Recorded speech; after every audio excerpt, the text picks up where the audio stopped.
Hello, sweet baby. All right. I don't know where that accent or that came from. I don't know where that accent is from either. I can't recall. It's supposed to be Jamaican, I think, but Oh, what? yeah. Wagwan. Well, I ain't gonna. Y'all know I'm half Nigerian, half Jamaican now. Why half? I can't let go of Nigeria. Huh? I can't let go of Nigeria. You know what I'm saying? Why half? Where did Yeah. half come from? Because that's your second home now. Mhm. Oh, okay. You just got your own citizenship and just decided you're going. Soon enough. Soon come. Very Christopher Columbus of you, Soon come. Shit, they let all them white people do it. girl. Might as well let somebody look like them do it. Big facts. How's your week been?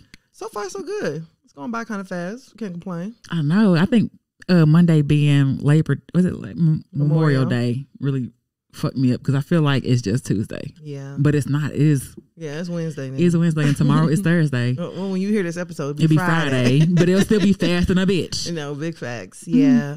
I think I'm just more so like mind blown about the fact that we're already in June. The year halfway over. Big facts. That's crazy. Got 6 more months. That shit crazy. I'm like, fuck, my birthday already finna roll back around. I know, and I feel like when people start asking me about my birthday plans, that's how I know. Like, yeah, because like Ashley, but then after that, there's nothing else. Yeah, my sister has a birthday. Oh, 2 of my sisters have a birthday in there. Oh, really? Mm-hmm. I feel like once I guess in my job, like I'm the next birthday, so I'm like, oh fuck. Oh, girl. That's I was like, okay, then starting, and then that's when everybody else start rolling. I feel like everybody after that. Bruh, I remember my old job. Of course, you know they love celebrating birthdays or whatever. Mm-hmm. And so I remember they asked us. They were like, "What kind of cake do you like?" Mm-hmm. So first of all, and the person who would do your birthday would be the person whose birthday was before yours. Mm-hmm. So I knew it was this lady. And nothing against anybody. But something against her? She was one of them people, like, she's one of them natural people. Like, whenever we would, like, throw away food from the refrigerator, she would be like, oh, no, that yogurt, it might have expired 2 weeks ago, but it has an additional shelf life. Like, she would do stuff like she would take, like, the old yogurt. Do that with your shit. Huh? Do that with your shit. That's what I'm saying. Like, she would take, like, the old yogurt and stuff like that. Like, she didn't wear no deodorant. She didn't wash her hair. Like, she always wore... the same pair of shoes. Like, it was just... She's very minimalist. Yeah. And she was the one in charge of my birthday. And, like, some people's birthdays would roll around and they would get, like, a edible arrangement or... What's the one spot? Nothing Bundt cake. But I knew with this damn woman, I was like... You out of luck with that. Girl, so I told her... Mind you, this is not my favorite kind of cake. But I'm trying to tell her the most basic-ass cake... So she can just go to the store and buy it. Thanks. I told her I wanted a cookie cake. You know this woman made the cookie cake? No, she didn't. Girl, shit was hard as hell. Oh. Yes. And then I was like, okay, I like red velvet. Man, she went and brought homemade red velvet cupcake. I used to just be like, you know what? Just don't even do my birthday. I just be like, I'm on a diet. No, I always say I like the way store-bought frosting tastes. So I prefer store-bought, or I prefer Kroger cakes. I really like them. I had a... Shit used to drive me. Yeah, and it's supposed to be for your birthday. Like, No, bitch, don't experiment with my... And you the only one in here bringing fucking homemade shit. Was she? Of course. Ew, fuck no. Yeah. And she come to work with dog hair and shit all over her no, clothes. that means if the dog is on her clothes, that means the dog is somewhere. Dog is everywhere. Hell yeah, in that house. Ugh. Girl, she used to piss me off. I used to just like... Girl, I used to try to pretend like I was eating in front of her. I wouldn't even do that. I was just like, oh my gosh, like why? Nah, fam. I used to be like, don't worry, you don't have to do my birthday. I almost said her name. You don't have to do it. Okay, what's the worst though? Because my manager, for Secret Santa, we would write down what we wanted, right? And she just picked up whatever in her house and fucking brought it. Like I think she was my Secret Santa, and she bought me this dolphin fountain. What? Nothing on my page I wrote said dolphins are my favorite animal. That I like the color blue. That I like water. Nothing. See, nothing. People like that, they can go to hell. Would you rather get something thoughtful? Like, clearly she thought about you when she did it. Yeah. And then now it's not be good, or someone just get you some shit that you don't even want. Oh, fuck. Because what stuff you might not even want, you may actually could use. But I'm not going, what the fuck I'm going to do with a dolphin fountain, fam? Yeah. It's going to go straight to Goodwill. You better than me. Triz ass. I mean, at least you didn't have to ingest the dolphin fountain. That's true. Like that shit, I used to just be like, why the fuck do you keep doing this? Yeah. You don't watch Real Housewives of Atlanta, do you? I haven't in a while. So on the new season that they had or whatever, they did a Secret Santa. But there's this girl on there. Her name's Drew Sidora. That's a girl from the game. They had been talking about her wig earlier in the season, like saying that she looked like a wet dog and all this stuff. So this is how you know these bitches rich, for one, because their Secret Santa minimum was $1,000. Oh, wow. So wow. People were buying like Gucci bags. Somebody bought like some Baccarat perfume. Like they were buying like some good shit, like a Chanel scarf, like all type of stuff. And so they saw Drew's. I can't remember who got Drew's gift, but Drew had brought in, and it was like 3 big boxes. So I want to say it was Kenya that had gotten it. So Kenya was like, I guess. Kenya opened it.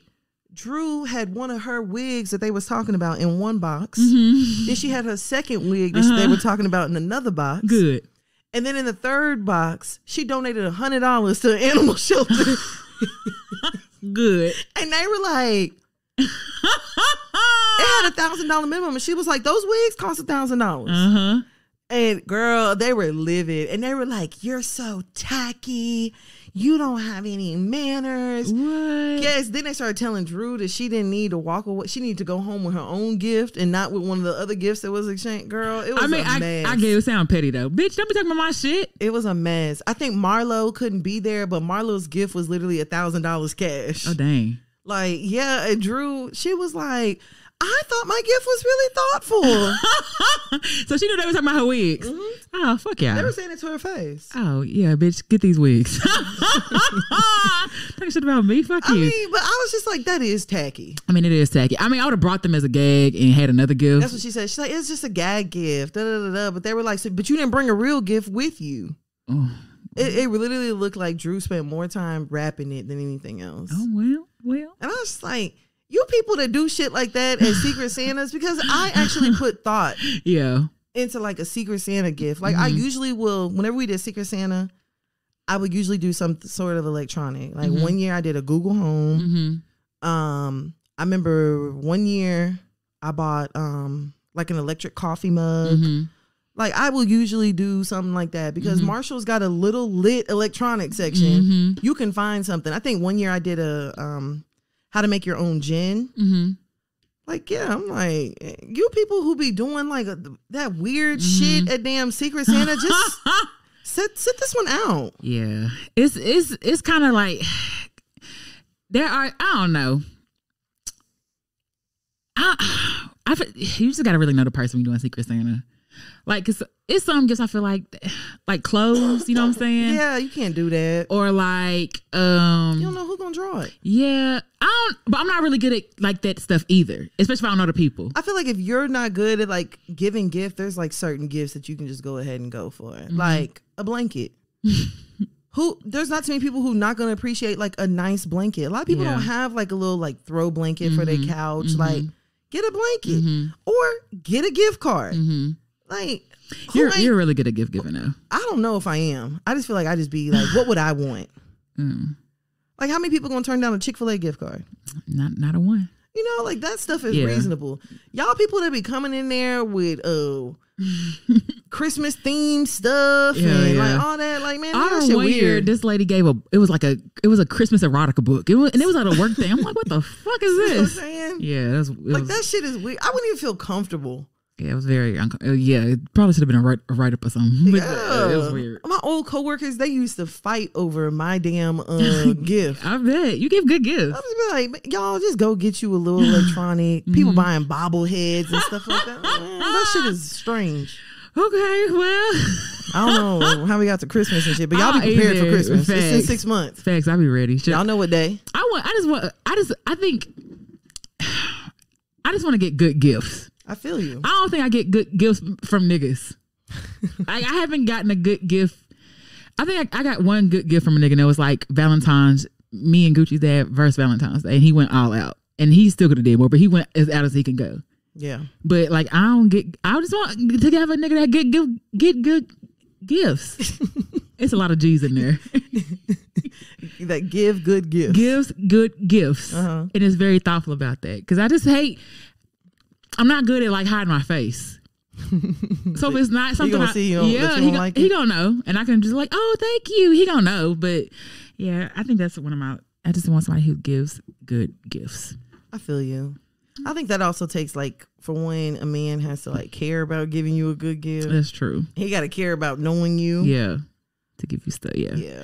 Niggas don't care about me. But anyway. Girl, shut up, bye. Do you have your song for the week? Oh yeah, I do. Okay. Let me see. Okay. It was back in 99, watching movies all the time. Oh, when I went away for doing my first crime. Sounds like Jenny's. And I never thought we was going to see each other. And then I came out. Miami moved me down south. Huh? Oh, I'm with my girl who I thought was my world. It came out that she wasn't the girl for me. See, it's very defined. You're one of a kind, but you mush up my mind. Huh? You have got to get declined. I don't know this.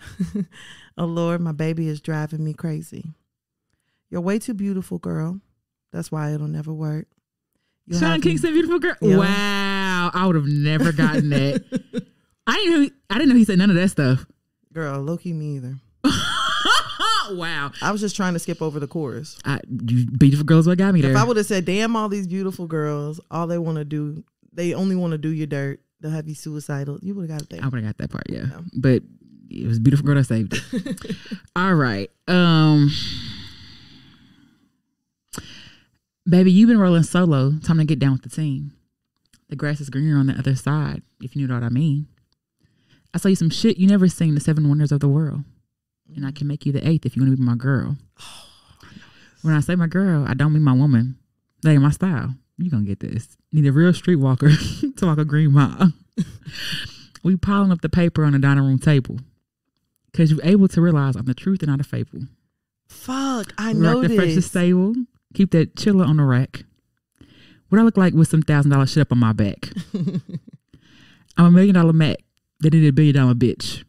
Put my pimping in your life. Watch your daddy get rich. Fuck, I can't think of the name. Easy as ABC. Simple as 1, 2, 3. Get down with blank, blank, blank, blank, blank, blank, blank, blank. Because what's the hoe with no pimp? And what's the pimp with no hoe? Don't be lame. You know how it goes. Who trying to get chose? I can't think of the name.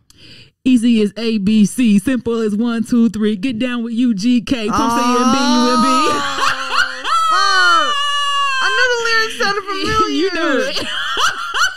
Oh my gosh. Wow. International Players Anthem. Oh my goodness. That is still my wedding song. Look. That's still my wedding song. Look. I'm like, UGK was literally one of the top groups ever. Ever. Rest in peace, Pimp C. Facts. I just love anytime they play International Players Anthem. I don't know. I feel like that's like the song to get shit started. You know what I'm saying? Either they coming down for some shit or they finna start some. I don't know. When a DJ play that, I'll be like really like, okay, they finna do something. Right. Hopefully they know what to do with it. But you know, it's one of them songs that just, I just love it. But anyway, A Best Friend. Ain't it a blessing? You are listening to another episode of Hear You Podcast. This is Tam. And this is B. You ready to go and get started, bro? Let's go. Hey, let's get it.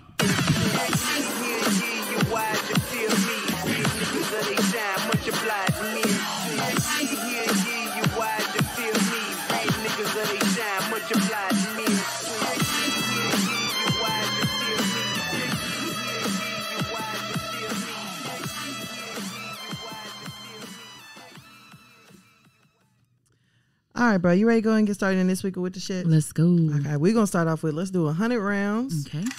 Meek Mill. Wig braids. Philly. Milan. What's the name? I think her name is Milan. Milan. I don't know. Baby mama. Dirt bike. Okay. All right. So this week, an interesting Amazon purchase popped up on Meek Mill's Twitter page. What? It said, I just purchased 10-inch super long realistic dildo for women, waterproof, ultra soft silicone dildo, lifelike penis wand for women and man. Hello, nigga. What? Find out about the product here. Huh? With a link to the dildo. Fam. that Meek himself actually purchased. I am confusion. Yeah. What? Is this real? This is very real. Hey, bro, come on now, dog. Come on, man. He was. What is the reason? I don't know, because you know Amazon will be like, you want to share this purchase with your friends. Mm-hmm. But I thought like regular people didn't, like they just ignored that step. But Meek, I guess he hit share. Mm-hmm. And then Meek an hour later posted, how do you unleak your Twitter from your Amazon account? This is urgent. So it was dildos? He purchased a dildo. Oh, wow. And it's like one of them dildos that's got like the suction cup. So you can like put it on the wall. Fam, I did not see this at all. Bruh, when I saw it, I was like, this nigga. So he posted it for real? Yeah. And it was an accident? Yeah, it was an accident. So I have questions now. Because who he... I mean... Is he... is he sending... Like, I mean, that'd be kind of lit to send it to somebody. I feel like Meek probably more than likely did purchase it for a woman. I don't think he purchased it for himself because the top of the title of it is realistic dildo for women. Mm-hmm. So it says something later that men can use it. On down the line. Yeah, but I'm pretty sure Meek thought he was... Meek looked like the type that he probably thought that like he was doing something freaky or something nasty. Like, I'm sending you something. Or he probably wanted a girl to damn use it, record herself, or send it to him when he on tour. I'm about to say on tour. When he on FaceTime. That's how I think. I'm like, you know, that's kind of lit for somebody to be like, use that toy I bought you. You know what I'm saying? That'd be kind of lit, but not that big old white ding. Yeah, nigga, don't send me no fucking silicone dildo. Nigga, send me a rabbit or something. No, you can send me a dildo, but don't send me no don't send me no Caucasian. You don't want no Caucasian Hell dildo? no. Why? No, unless you're a Caucasian nigga. True. Would I want a Caucasian dildo? True. Fuck no. Yeah. And no. I remember one of my exes, he bought me one of these. To use it in the shower or like? Yeah, but he was like, I don't want to say obsessed, but he was obsessed with like watching me use it. Like I used it like a couple times, and then like he wanted me to like use it in front of him, and I'd just be like, "You're here. Why would you want to watch?" I don't know. Maybe it was just like a voyeurism thing for him or something. I don't know. But a lot of men do get off on you like pleasing yourself and like pleasuring yourself though. Yeah, because he would want me. I'm not gonna say want me. He would, like use it in the shower. Like shit, but I would just be like, it just was really weird whenever he first pulled it out because it's like, and he bought it for you. Yeah, it's like this big dick, and then it's got like, it's got this like huge suction cup on the back. No, nigga. Oh, okay. Yeah, so I was like, so whenever I saw Meek's post, I'm like, oh, seen it before. So you were triggered. Seen that fact. I did not see this story at all. Girl, I'm convinced like fuck ass, toxic ass niggas purchase those. Maybe it's a trend then. I would was the dildo bigger than him though? Yeah. I wonder how that feels. Yeah. I'm like, see, and for Meek to buy like a 10-inch, like I'm not believing in Meek. You don't think Meek is 10-inch? I give him 8. I don't know, fam. I give him 8. He has a maybe not 10 because his voice ain't even that deep. Yeah, I'll give him 8, and I think I'm being a little generous with the 8. I don't know, fam. He has more than one felony though. And usually that's like there's niggas in prison with small dicks. It is, but a lot of them. But it's just if he's a hood nigga and he has multiple felonies. I don't know, man. Kai. I know a nigga that's fitting all the qualities that you just mentioned, and he ain't holding nothing. Yeah, and usually they toxic. Yeah, usually they're really toxic. Yeah. I don't know. Yeah, I feel like he has girth. I feel like Meek I can see that. Girthy. I can see him being a wide He probably boy. above average. Thick. He's thick. Yeah, I can see him being thick. I can see him being a little bit above average. Yeah, I'll give him that. I can see me. I don't think Meek walking around with no little like 5-inch or nothing like that, but I don't think he's 10. And that 10 inches really do be a lot though. That's a lot of dick. I don't want that. And the thing is, I think niggas don't realize like we can't take all 10 inches no matter how big you are. you have a point to stop at, my nigga. You can't go any further than that. Big dick niggas always want to try to slam they shit in you and just be like, man, fam, chill out. Now I appreciate a nice big long penis now, but I just want you to know I'm not team big dick. I love team big dick. I am team big dick. Beat me up. Do whatever you want to me. But every big dick. Well, let me not say every. Never mind. I was about to make a generalization. Well, I just want y'all to know, like it doesn't like you. It has a stopping point. It has a stopping point. Like you can't go no further. Right. So you just got to know that. Facts. It's your big old dick. It's your big old.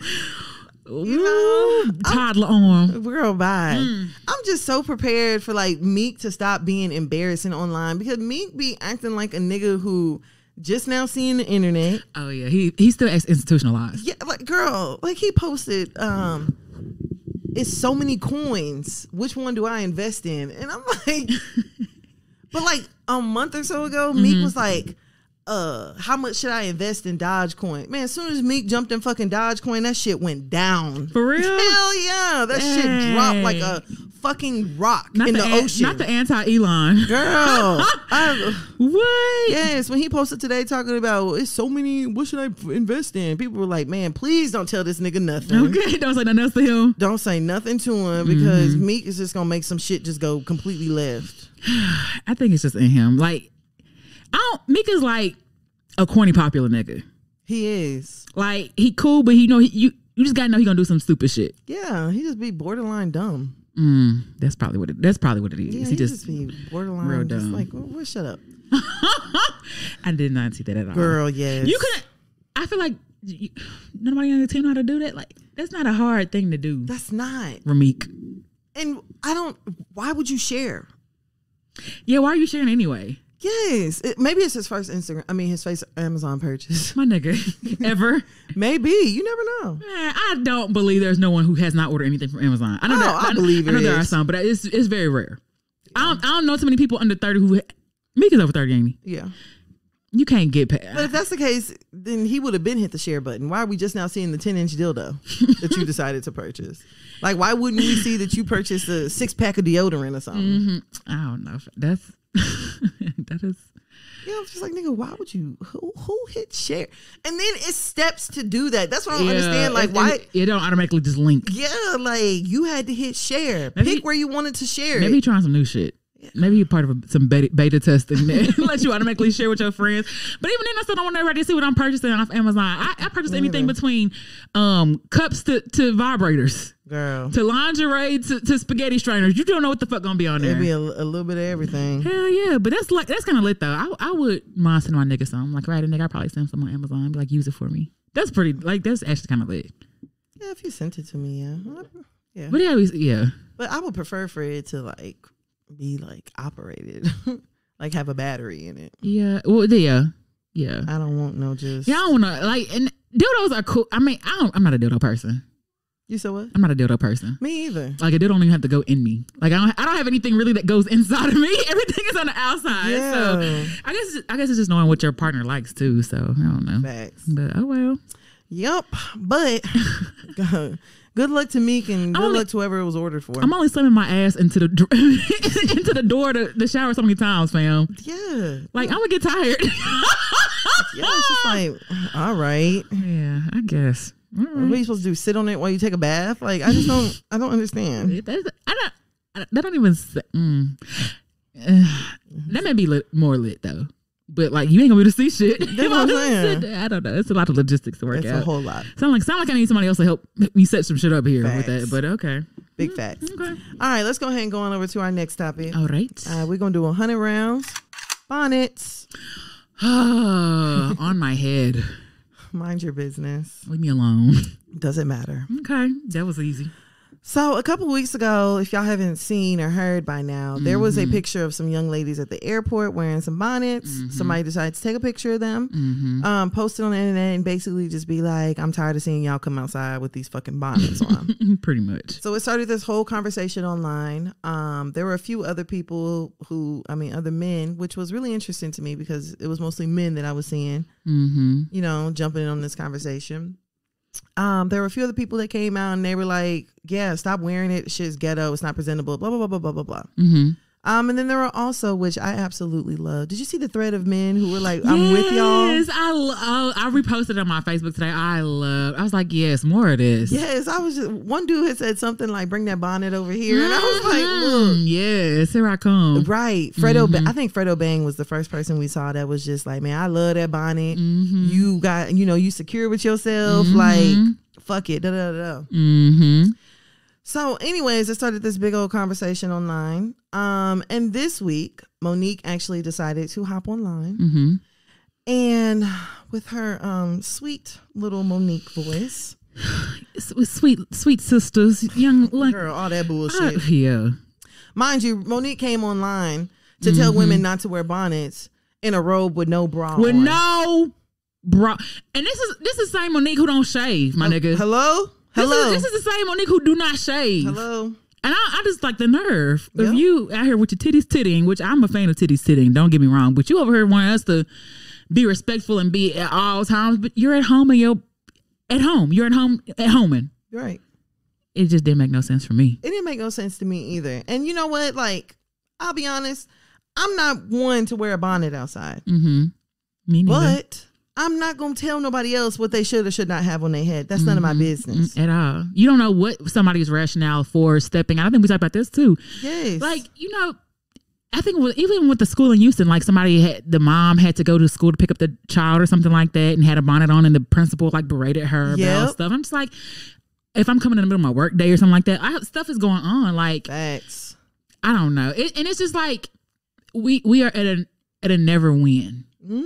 Like we are never win. You know what I'm saying? You don't want us to show up with our natural hair. You know what I'm saying? You demonize us for wearing wigs and weaves and straight shit. Yep. And then we put something protective over our head. It's like, you can't wear that. And I'm just like, where was all this hate for the Berenstain Bears, my nigga? Girl. Their whole family wore fucking bonnets. Girl. Shit, what was the other one? They said Little House on the Prairie. Y'all ain't had nothing about them bonnets at all. But it's when we wear it, it's the issue. That's what I'm saying. And all it takes is, because I had even, I had a little rant on my Instagram story because for one, I just feel like, fuck, like, why are black women always being attacked? Like, and then on top of that, we being attacked by men.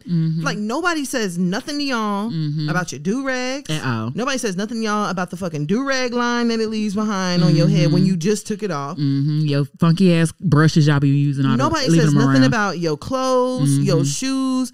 Nigga, all we ask for these niggas to do is just do better, and that be a problem. Then they want to tell you you're asking for too much. They want to tell you, oh, you think that, like, it just be like, and meanwhile, we have niggas telling us literally how to dress, how to wear our hair, how big or small we should be, what kind of shoes we should have on, what kind of purse we should carry, how your nails should look, how your toes should look. And I'm just like, God damn, will you niggas fucking leave us alone? Yes. That part. Like, that part. I just personally feel like there's only two explanations for this when it comes to these niggas that feel so strongly about what women do. Either one, you have some seriously deeply rooted issues in regards to women that they probably lead back to your mama, which you need to go and fix that and get that situated. Or you niggas is gay. So if you're gay or if you need a hug, nigga, like, that shit is okay. Yeah, but just really say fine. that. It's really fine. You ain't gotta do all the extra shit with it though. Y'all don't have to do all this deflecting to black women, like making it seem like we just this and we just that and we're never enough, blah, blah, blah, blah, blah. Because I'm just like, for one, those girls that were in that airport in those bonnets, nigga, you don't know what they were in there for. What if one of them was on their way to go get cancer treatment? What if one of them was on their way to a funeral? What if one of them was on their way to wherever it may be? And them girls did not ask you to post them on the fucking internet like that. And make them, imagine getting on the internet and seeing yourself viral in the airport. And you don't know what time the flight. That could have been like a 5 a.m. flight. You don't even know. Do you think I'm gonna wake up at 4 a.m. to undo like what?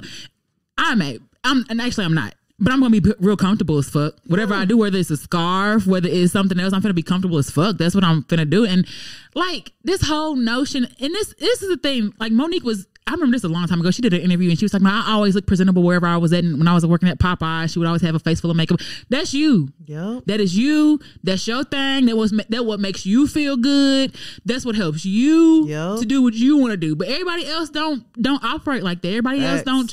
Like when I travel, I don't travel with a face full of makeup on and like my heels on and shit. I'm in leggings and hoodie, comfortable as fuck, and my comfortable shoes I'm gonna take off and put back on because I know there's something to do. Like that shit is so weird, fam. Like it's too much. It's way too much. And like I had even saw that another conversation had got started, and it was like women don't dress up like this no more when they in the airport. And it's just like, you niggas. Every time I have traveled, none of you niggas have just been outstanding. No, y'all be in y'all basketball shorts and tall tees. The fuck? Hello. I'm just like, and whenever I have seen anybody of any sort of notoriety in the airport, them niggas be dressed down too. I'm just like, y'all niggas really just need to chill. Y'all put too many fucking beauty standards on us, and y'all don't even want to have a conversation about where the fucking beauty standards come from. Facts. Because they don't come from us. Big facts. And I'm just like, it's damned if we do, damned if we don't. Like you hear like niggas say, I don't like when she, and I can understand like the allure of some things, like, you know, with the bonnets on and stuff like that. But like, my nigga, this is just a part of black womanhood that you're gonna have to accept. Girl, I'm telling you. Like, we can still be sexy and not have a bonnet on, but just understand, my nigga, like this is a protective, like these are investments. Yep. My hair is an investment, fam, and healthy hair is important to me. And my hair being on my head as long as I can have it is important to me. Yeah, and I don't give a damn if there's nothing up underneath the bonnet. Facts. Like, that's none of my business. Facts. And that's why I was just like, you know what? Let's not forget that fucking Derek Jackson's wife got dragged for her wearing what everybody thought was a bonnet in her own house. Like, what's it called? Call it the helmet of salvation. Yeah, whatever y'all called it. Like, let's not forget. Like, y'all don't want us wearing a bonnet in the house. Y'all don't want us wearing one outside. Have you ever met a nigga who didn't like you wearing a bonnet to sleep? I definitely have. I don't think it's ever come up and no. Yeah. For real? Yes. Saying what? Girl, just like, that looks like you look like an old lady. Like shit like that. And it's just like, nigga, let me tell you something. I grew up in a household where if you got your hair done, first thing you finna go do when you get home, put your bonnet on. You finna go tie your hair up. Cause my mama was just like, look, I did not pay whatever I just paid to get your hair done for you to come home and lay down on it. Facts. Girl, if my mama caught you laying down, what? You just got a fresh perm? She finna whoop your ass. I grew up with my bonnet. I grew up with it. I used to wear the same head wrap on my head for the longest. Like, what? We all had our hair ties. Tana, you know the pink one is yours. Nikki, you know the orange one is yours. Like, that's how I grew up. Yeah. I can't even sleep without my hair being tied up. And nigga was like, can you take it off? What? Yes. I remember, y'all, I hate being fucking woke up to have sex. I don't like that. Let me sleep. I remember one nigga woke me up. We started having sex. He asked me to take my bonnet off. Oh, hell. He's like, I felt like I was fucking a granny. Nigga, what, you're really fucking a zombie. That's what you were fucking. Wait, he said that? Yes. Oh, hell no. Yeah, that's why I'm just like, what? That's what it really is. Half of these niggas probably don't even like women wearing bonnets. I guess. You need to fix that because they ain't got shit to do with me at all. It ain't got shit to do with me. Yeah. I guess this is very weird. It's strange. Very, very. It's strange how these men are so passionate about like things that come when it comes to women, and it's so strange to me how many niggas decided like, yeah, Monique. Well, where the fuck were y'all whenever she had her damn Netflix when she had the issue with Netflix? Because I could have sworn that was fucking black women that were over there like, you know what? It's great that you know your worth, Monique. It's great that you know your worth. And then for Monique to get her bitch ass on the damn internet this week and be like, my sisters, we gotta be presentable. We have to make sure that we look accordingly. We are what is that one phrase they always saying that first impression is the most lasting or some shit like that. Yeah, your appearance is the first impression and all this shit. I'm just like, y'all niggas don't even realize that for the longest, whenever I told my mama, and my mama was like, that's just the way she was raised. When she was like, when I would tell her like, oh, I got a job interview. Well, make sure your hair's straight. Make sure you done this and that to your hair. Like, I'm just like, y'all don't realize that all this shit that they be doing really be deeply rooted, and y'all just need to leave people alone. Stop pressuring people to fit what's your image of what beauty or whatever it may be is. Half of you niggas that have images of beauty, you can't even get that. Or you don't even know where it derives or comes from, and your standards of beauty are rooted in racism. Absolutely. So let's just say that and keep it a buck.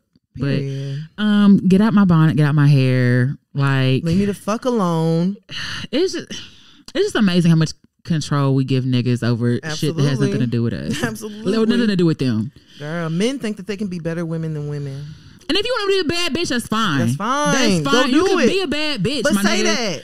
But say it proud. Like, bad bitches proclaim their bad bitchness. Oh, say that. And just say, I'm a nigga and I'm a bad bitch. And that's okay. And the crazy thing is, you'll probably be supported by so many women. Facts. And, like, other bad bitch niggas. Yeah, yes. Like, you will be so completely supported. But you niggas need to just leave black women alone. Facts. Like, over here, we create safe spaces for black women. Facts. And we don't do none of that. And you don't have to be a in the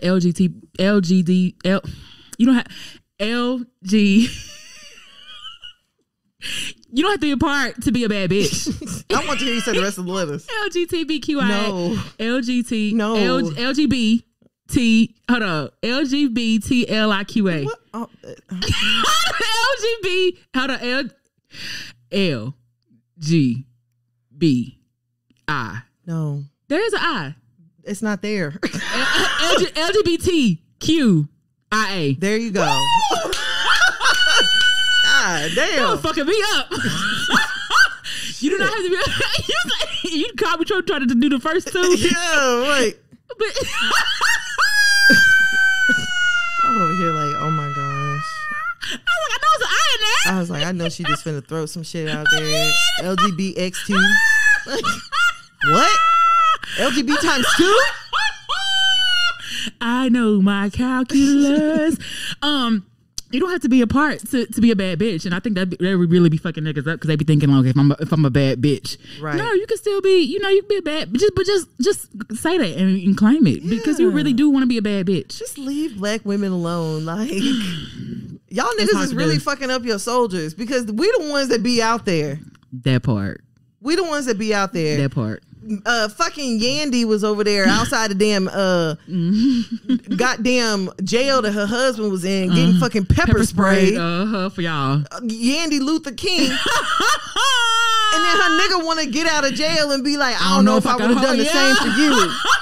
You niggas is fucking batshit crazy. That shit cray. That shit cray. You niggas is fucking batshit crazy. Well. Yeah, like what? Help him, Lord. Nigga, are you fucking stupid? Help him, Lord. Or dumb? Girl, help him. Help him, Lord. Yes, I'm like, all this fucking bonnet talk. And we literally have an attack on our wombs going on right now. Big facts. They're literally forcing us to have babies. That we don't, that you don't even want. Neither one of y'all want. Girl. Say that. Like, they force you to have a baby. And then damn you whenever you ask for some assistance. And then damn you when you're in line with a bonnet on asking for the assistance. Hello. It's a toxic cycle. And I just want y'all to see that right here. Thank you. So I can't wear a bonnet to my abortion appointment? Nope. Come in with a 30-inch lace. Right. By Tay. Yeah. And have your baby hairs all be infants. That's the only infants you gonna have on you is that baby hair. The baby hair. Only infants you will have to bring, bitch. Only one infant allowed.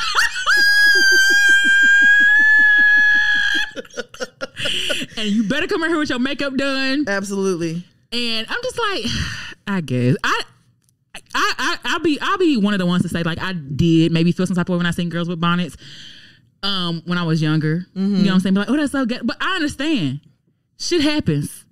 Shit goes on. Yeah. You have to leave the house in 5 minutes. My hair's not combed. I was taking my braids down. What do you want me to do? Like, I understand it. So I'm not a little bit more tolerant. And then it ain't got shit to do with me. I'm telling you. Her bonnet ain't affected my day at all. None of that other shit. But I guess go off. I'm telling you, like I said, would I personally wear it? No, probably not. But it's not like I'm gonna be like, see a girl in the airport with a bonnet on and be like, sweet sister. Sweet sister. Now you know we around these white folk because it really be sounding like slave talk. That's what it do be. Yep. You know how they gonna how you gonna expect them to treat us good when you don't treat yourself? That's what it be. Yeah, that's why I'm like all y'all with this presentable talk. Because was you presentable at Netflix when you went to proposition your deal? Were you presentable then? Hello. Oh, okay. How did that presentability get you? Hello. Oh, okay. Oh, you niggas think that these tight jeans with money in the pockets, a gun in the back, and a Gucci belt, that's presentable, huh?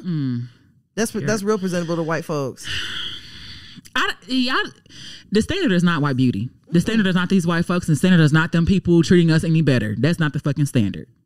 And the sooner you realize that, I think the sooner you realize that what these white folks think about you don't mean shit. Girl, and the beauty standards or the standards of presentable. They confuse their own fucking selves. Girl, they over here trying to get lip injections to look like ours. They over here. Did you see the Kim Kardashian? When they talking about it was a photo shoot she did, and the guy wrapped her hair around bobby pins. Oh yeah, it was crimp it. Fucking crimp. Yep. They doing all this shit to look. They confuse their own damn selves, and you want to hold a standard to somebody who's confused already? That sounds like insanity to me. But their idea of presentable was only done so they could feel more comfortable around black folks, like they can feel safer.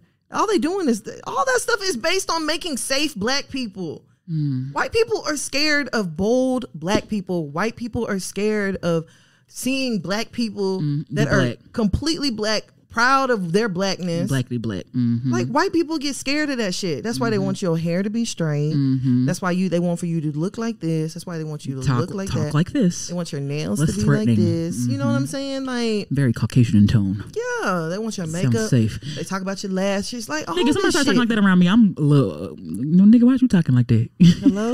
I'm a little on edge. Like hello, what's going on here? But I guess just because you see a girl out with a bonnet on, nigga, you don't have to take her home with you. Like what does her having a bonnet have to do with you at all? You about to date her? Like what is you niggas doing at all? Shit is weird. Very. So, anyways, y'all, if you want to wear your bonnet, wear it. I really don't give a fuck. Do what the fuck you want to. Please. All right, so let's go ahead and go on over to. We don't say shit about y'all matching Gucci on top of Gucci on top of Gucci and looking tacky as shit. That's what I'm saying. Y'all niggas walking around with fucking Mickey Mouse Gucci t-shirts on. Like, y'all niggas is weird. And you want to talk about a bonnet. Niggas with a Gucci shirt, the Gucci was spelled wrong. Girl, on purpose, they're like, oh, this fake Gucci. But y'all want to do that. Yeah. All right. My Gucci shirt gonna say Gucci. Yeah. Anyway. All right, so let's go ahead and go over to our next topic. All right. We're going to do 100 rounds. London on the track. Oh, my God. I know, right? Oh, jeez. Narcissist. Babies. Braids. I don't really know much about you, London. Me either. Atlanta? I don't know where you're from. One of them. So I don't know if y'all noticed, but over Memorial Weekend, Summer was getting a little bit more risque than we've seen her recently. You saw the videos like her on a boat shaking ass. And her clap was out. Clapping around in a circle. Yeah, she was very social. She was super social. She did like she did a pole dancing class. She was posting the videos and shit from that. It really looked like the old Summer. Like I was just like, oh, she's getting back to her. Yeah, you know, she just over there enjoying herself and having a good time. So, and then she had posted the other day that she had actually bought a house as well. It was like her third house or something like that. So she was super happy about that. London decided to hop his bitch ass on the internet and say, don't feel bad about helping someone and they casually forget when they are in a better situation. A river that forgets its source will soon dry out. Oh, wow. Summer reposted London and said, ladies, run from this type of man. A man that believes you are nothing without them from the start till the end will never want you to be anything without them. They will sabotage anything you do solo and envy you once you begin to stand on your own 2 feet. That's not real love. That's control. Big narcissist vibes. Then she posted on the next story, God is my source. Don't ever play yourself. I heard that. Then she said, and most importantly, there's no I in team. And then she had later posted something that said, and why would you want for your baby mama's money to dry out? I mean, that's the important part too. Why would you want me not to win? Right. I've always said, like, sometimes the biggest haters you with is the people that you're be in your bed. Yeah, and you don't even think it, you know what I'm saying? But, like, if you look back, you can say, they didn't want me to, like, do better or want better for myself. Like, that is just very prayers for Summer. I know. I feel bad for Summer. And then another part of me is like, well, they tried to warn you. Like, you gotta, at one point, you gotta look at a nigga's damn track history. That's true, but hindsight is 20/20, especially if you got money too. And I don't still gotta look at that track history. You do, but I don't feel like Summer is the best. I feel like it could have been any nigga. I feel like Summer is in her own world. That's probably true. And you see she over here feeding hemp hearts and chia seeds. I feel like Summer gonna do what the fuck she want to do when she want to do it. True.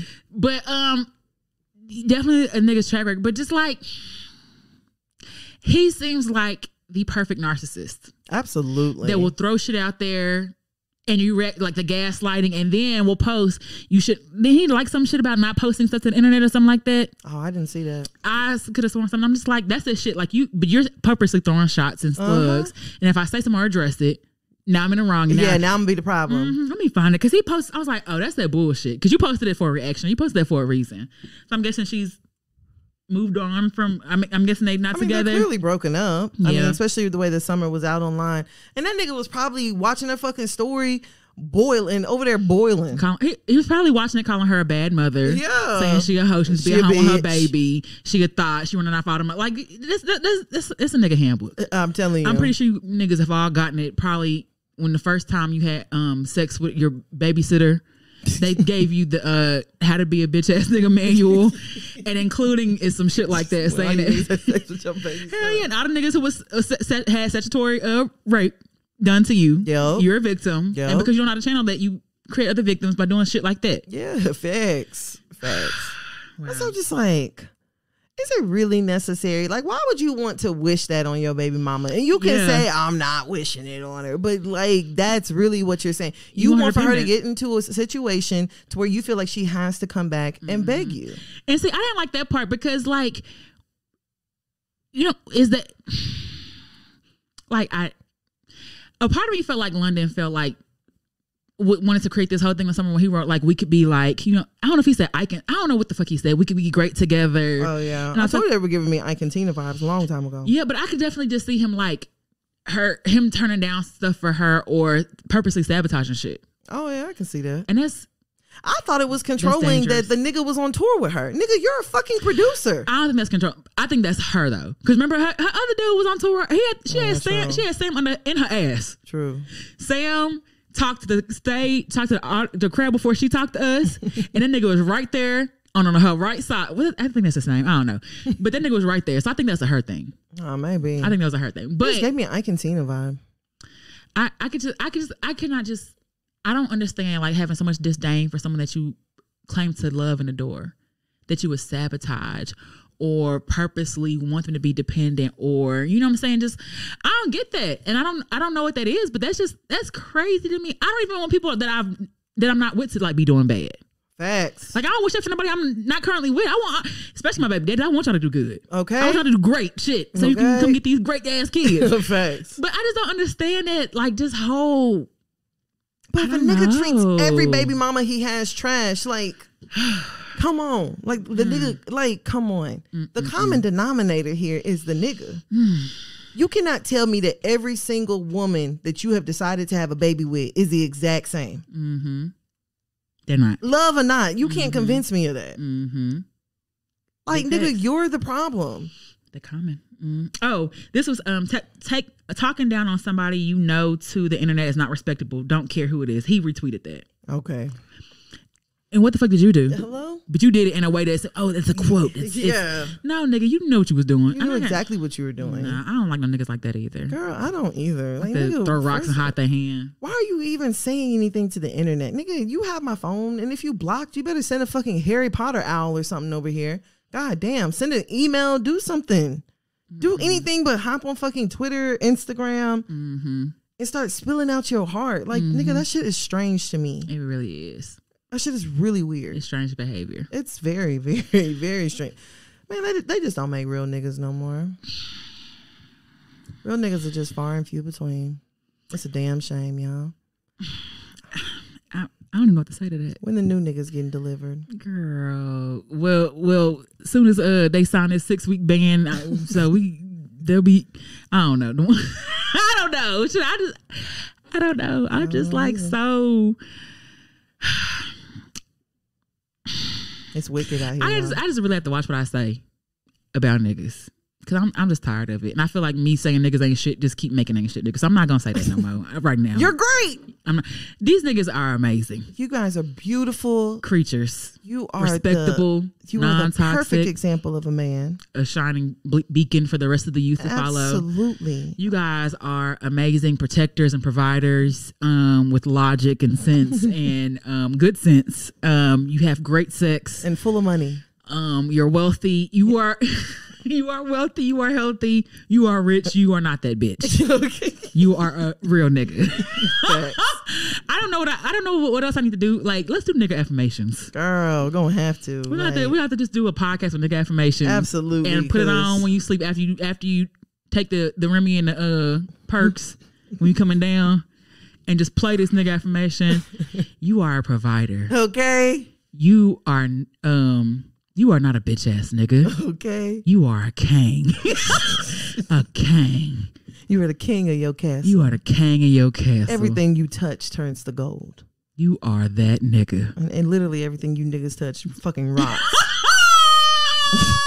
King Mildew. Hell, King Moldy. Not no King Midas. You take niggas to touch King Dust. King Disappointment. Y'all are king of... Nigga, I really think you could be King Vitamin or some other shit. Y'all I'm just telling king you. of all the other bad shit. every fucking thing y'all niggas just touch, just like it never existed. Like the pillar of salt. I promise. Hell yeah, niggas out here just turning bitches into a pillar of salt. Flavorless salt. I'm telling you. It's not even got no flavor. Like, god damn. Sand. Black pepper. You know, black pepper don't taste like nothing. It really don't. But you need Niggas out here it. just turning women into pillars of black pepper. Peppercorn. Yeah. Mm-mm. I guess. Do better. Please. Do better. I just You deserve so much We better. really do. We really, deserve really it. do. And I don't know. It's not giving me good future vibes. I'm just saying, like, it's just, and I don't even, are we, that one the last one, is it? Yeah, that's the last one. Okay, can we just talk about real quick, like, Future? Yes. I had him on the list, but I skipped it. We ain't gotta talk much. I just think that's some bitch ass shit. I hate when a nigga like outs or be petty like that, because they just scream bad bitch. They just scream. I don't know, when a nigga be like, she begged me. Like, I don't see Lori. And even know. if she fucking did, nigga, why do we need to hear any of that? Yeah, she. If I was dead, I'd be like, why the fuck is you saying this? Right. Let me see if I can. I think I had the actual what he said. I'd be like my nigga, why is you talking about her? Like, Girl. you have a whole woman That's what I'm here. saying, get over it. And then called him Michael B. Jordan corny. Tell Steve Harvey I don't want her. Must have forgot to tell her daddy she begged me not to leave. She didn't have a choice but to fuck a lame nigga after me. But he only has this energy for women who are doing better now. Mm-hmm. You know what I'm saying? Like, he's never going to say that about his baby mamas, because all of them probably still want him back. Mm-hmm. Minus Sierra. Mm-hmm. Sierra done moved. If fucking Russell Westbrook or whatever his name is, what that nigga name? Russell Wilson. Yeah. Oh yeah. Westbrook's the other the basketball player. If he's a fucking lame, she looks pretty fucking happy. I mean, give me the lame. Her lame nigga is fucking rich. Her lame nigga keeps her probably happy, Girl. emotionally, in doing shit you brought. I feel like, let me not say that, but I just feel like going through postpartum depression with Future versus going through with Russell is like night and day. Hit different. Hell yeah. And Future type of nigga that you don't be like, well, you changed during your postpartum. Right? Yeah, what'd you expect me to do? Okay. Like, you wore your bonnet to bed. Nigga, be supportive. And Russell probably in therapy with you and holding your Absolutely. hand, and I have a 24-hour nanny. He probably get in the shower with you fully clothed and you in there crying. Come home from the Super Bowl. Don't even play. Yeah, fast. He run home in his jersey and crushes you in the shower He gets straight off the field. and picks you up and carries you delicately Hell to the yeah. bed. He still got cleats on. Hell yeah, and don't dry you off because he knows the importance of spiritual bath. Per Creole Noir. Shit, the words be fucking me up now. Bruh. But like, I guess. Girl, I saw that and I was just like, Future, that's really some pussy ass shit for you to do. That's what I want to say. But no, pussy's power. No, that's some That's real. true too. That's It's a reference to women, so really shouldn't be saying that either. It's a bitch ass nigga move. Absolutely. I'll say that because I just like, man, you still care. That's all what it come down to. I felt. You still care. That's exactly what it comes down to. I just think Future is like one of them niggas. He wants to control you.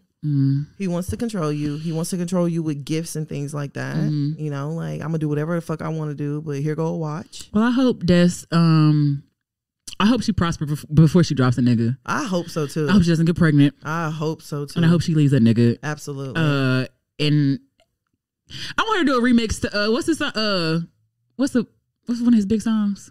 What's the one, Dirty Sprite? What's the fucking song? Dirty Soda in the Star. I hope she remixes March Madness and breaks Cardi records. How was your shit? There. So good. I guess. Nigga, that shit is weird. All right. But that's all I have in this week of With the Shit. All right. And this week we have a very special guest, Creole Noir, the author of Sexual Manifestation. We're going to have a dope ass conversation with him. Make sure you guys follow him and purchase his ebook where we'll post the link in our bios. And we don't have no announcements for y'all niggas just yet. Yup. All right. Hope you guys enjoy. Interview coming up right now. All right. So we are joined by Creole Noir, who is a East Texas podcaster and author of the Sexual Manifestation, right? Yes. And it's a what, 39? It's not long. Yeah, it's not long at all. No, it's not. Yeah, it's like, I think it's 39 pages. Yeah. 39 pages. But when you sent us the book, I was like, okay, this sounds pretty interesting. This sounds cool. And then I saw 39 pages, like, oh, I can read this like in a day and figure out everything I need to know. Okay. And it was just a really, really, really good book, kind of condensed with everything. I know there's more that you wanted to add to it, but it was a really, oh shit.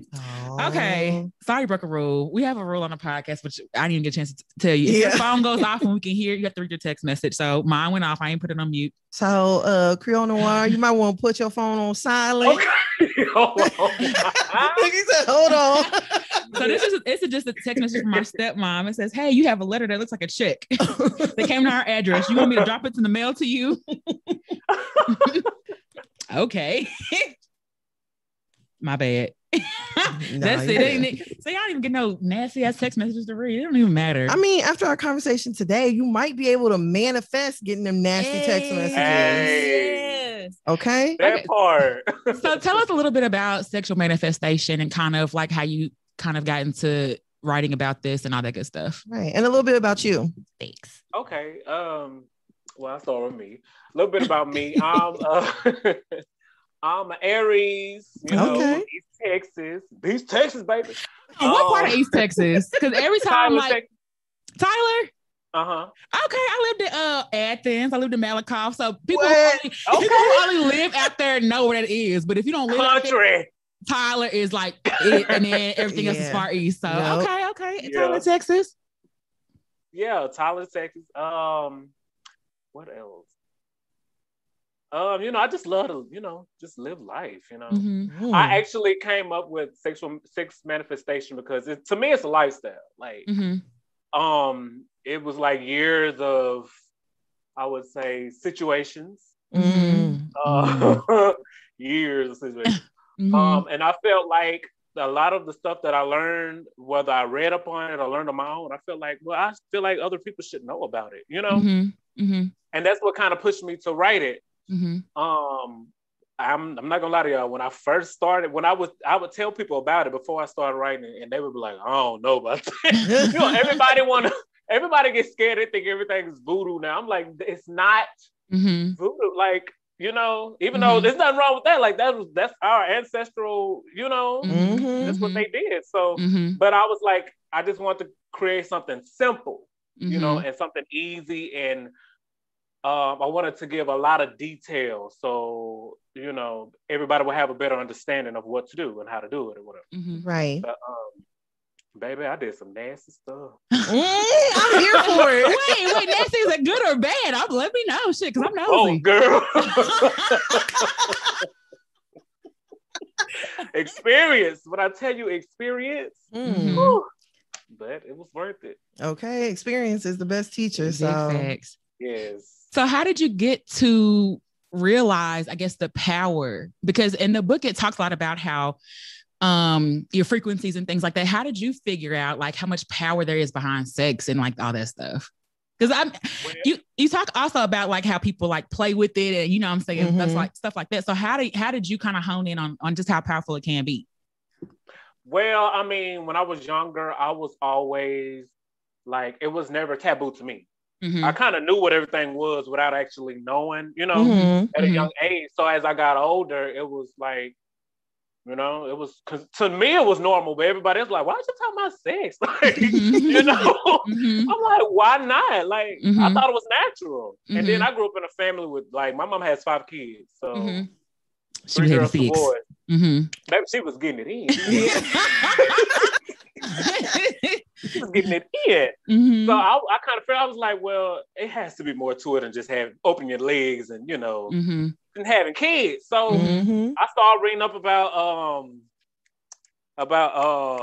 what is it? The Kama Sutra Mm-hmm. and different things as far as energy work and the body. I was always fascinated with the body, period. Mm-hmm. Male and female. I think I knew a lot of information about the female body than a lot of male, my male figures. And I'm teaching them, and I'm thinking they older than me, they should know. And they was like, I didn't even know that. And I got a whole wife and kids. Right. They don't know. They all right. don't know. I was like, you laying up with somebody you don't even know. Look. Mm-hmm.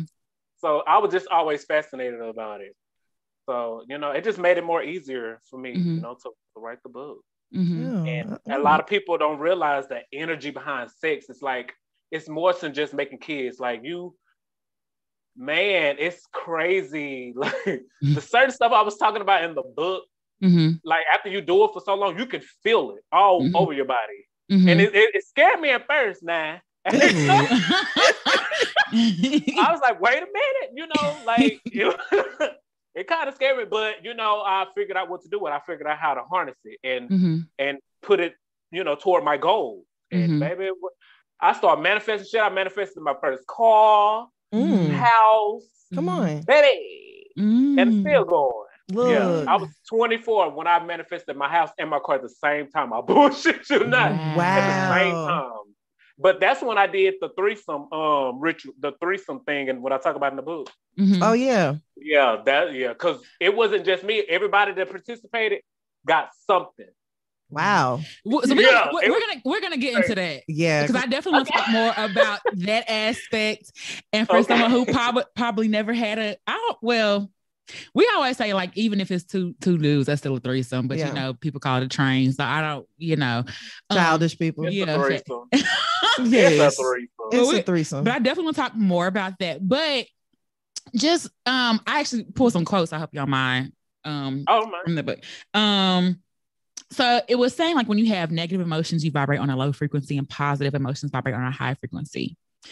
So when you're with a person, like, how do you is there something like intuitively that tells you someone has a low negative energy or negative or low energy and things like that? Or yes, your body, man. The body is. I'm sorry. Oh, the body is crazy like that. It will let you know, like, I know I have a lot of female friends, and they'll tell me, like, when they mess around with a dude, if they're new, they'll say their body changes, like, whether it's in a physical form or rash or some shit, or or like every time, like, she'll be like, if I smell his clothes, like, my stomach turns. It's not that he stinks, but it's his essence from his clothes. She said every time I smell his clothes, my stomach would turn. Like it's a bad feeling. And come find out he was doing all type of shit. I believe it. Yeah, she left him. But yeah, like your body will tell you. It will tell you. That's automatic. And I feel like with women, it's like y'all birthed the earth. So I feel like it's gonna be extra powerful with you guys. Yeah. Yeah. So, yeah. Because I always say that, like, if your nigga is cheating, he probably gonna throw off your pH, and like your body is trying to tell you that's that it. your nigga is up to no good. If your pH been fine this whole time, and then all of a sudden shit changes. Yeah, it's like, nah. I agree with you completely. Like, your body will definitely tell you some shit is going on. Definitely, especially if it knocks your pH off. Man. But I was gonna say, run. Like, I think, like, so when we think of, like, what are some things that I guess you would equate to, like, low or negative energy? Like, what are some? Because I feel like sometimes those things are fun though, in a toxic way. See, in the toxic way. See, that's what gets people in trouble.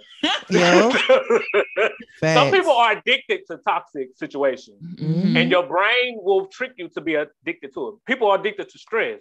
So a toxic situation can be stressful. That's why you see a lot of people when they're stressed and they eat a lot, they like to have sex a lot, and they'll use that toxic situation to feed their stress. That hormone it releases in the body. Yeah, girl. Man, when I tell you, Yeah, the body is, man, it's amazing to me. But yeah, the toxic situations, it will feel good for a moment, and then that shit gonna get old. It's gonna get old, and you're gonna get tired.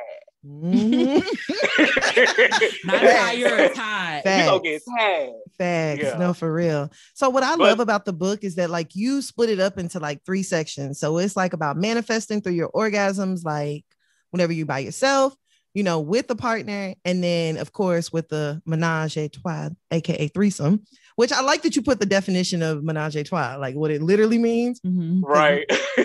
Niggas be thinking it just mean we finna fuck when it's gonna be 3 people in the room. Yeah. Right. Nah. Way more to that. It's okay, way more. So is there one that you would say is more powerful than the other? I would say the most powerful to me is the one you do by yourself, because the intention is pure.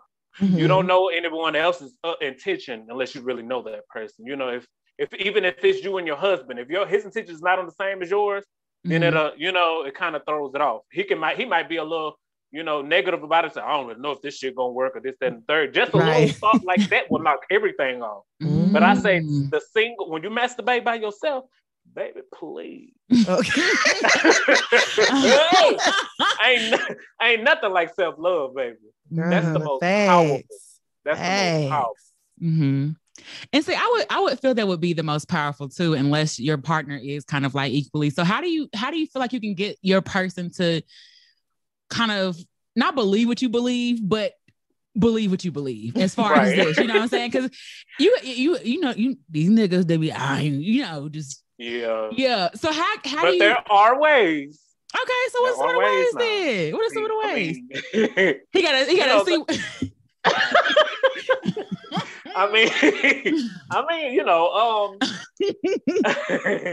Well, I would recommend you finding somebody who is at least close enough, but it is hard. It's kind of hard.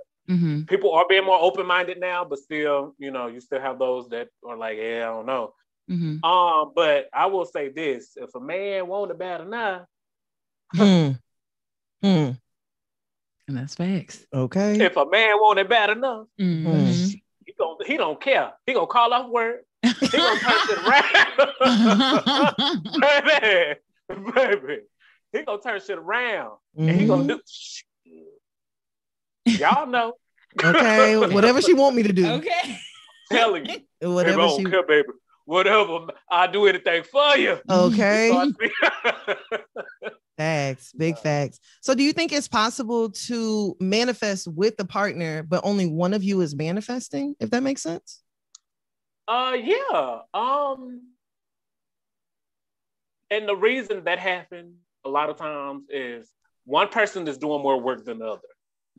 Basically, let's say if you read the book and you're like, okay, I got everything packed down. I've been practicing on myself. Okay, now I want to practice with my partner. You've been doing more work than him. He don't really know what the hell going on. So once even though you're explaining to him this, that, and third, like if he haven't really done his homework, right, he's still gonna kind of become a little confused. Like what I talk about in the book, when you do manifest it, when you manifest, your brain is on certain wave frequency. So you might be in an alpha state, but he's not. So more of the focus is gonna be, not saying that it won't manifest, but it will, since you added him in it. I mean, maybe it might take longer. And that's what usually happens. It'll probably take a little longer.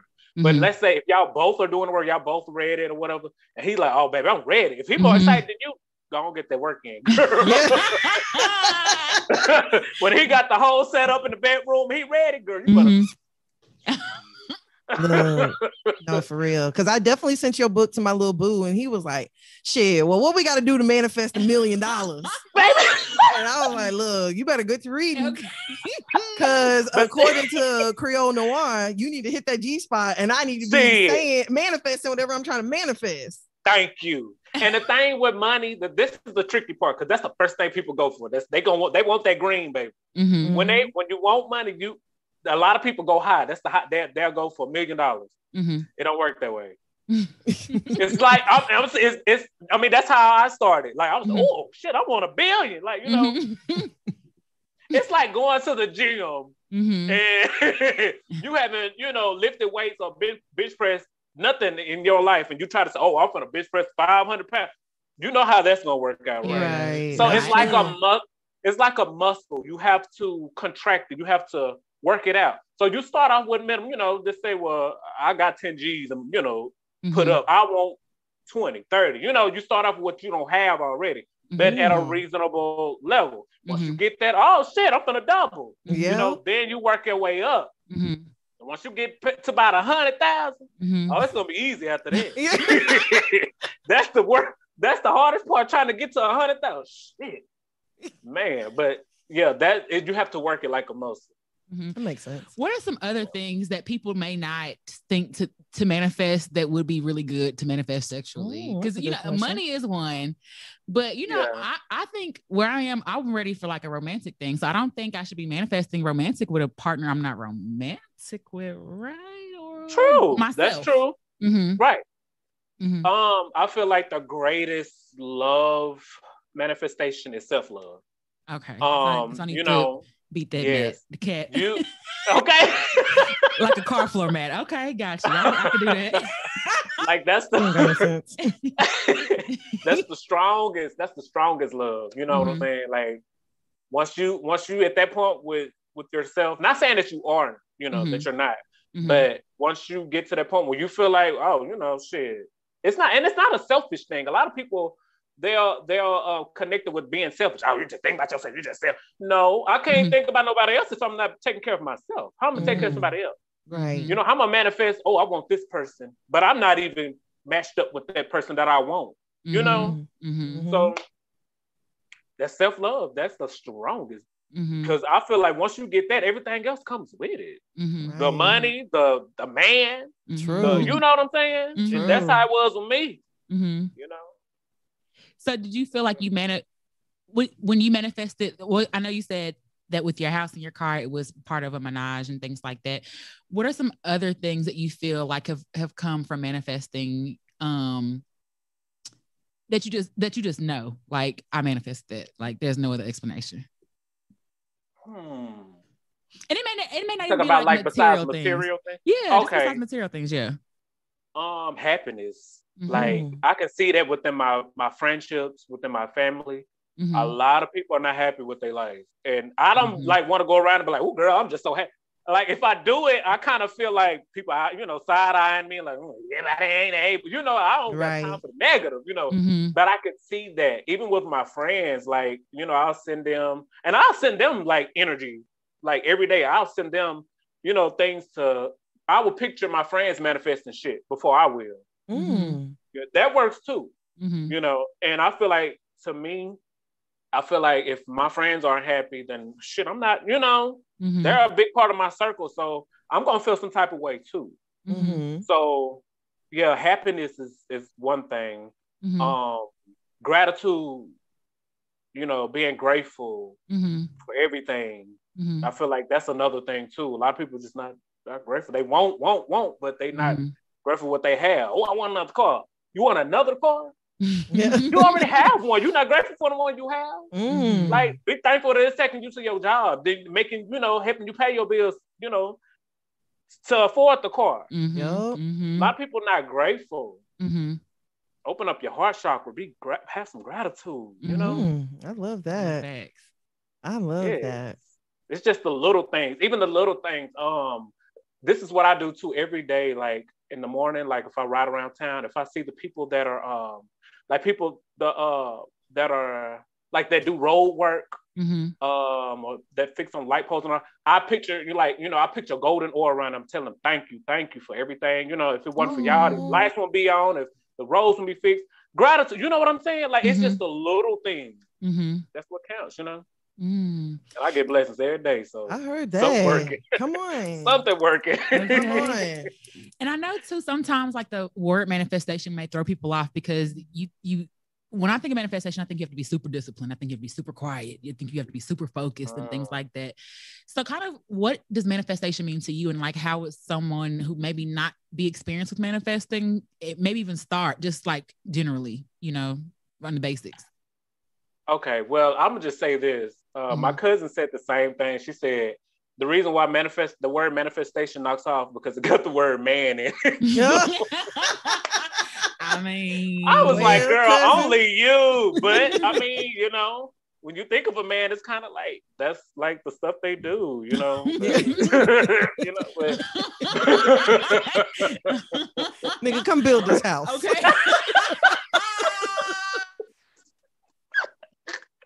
But yeah, I get it, you know, you know, but that's crazy.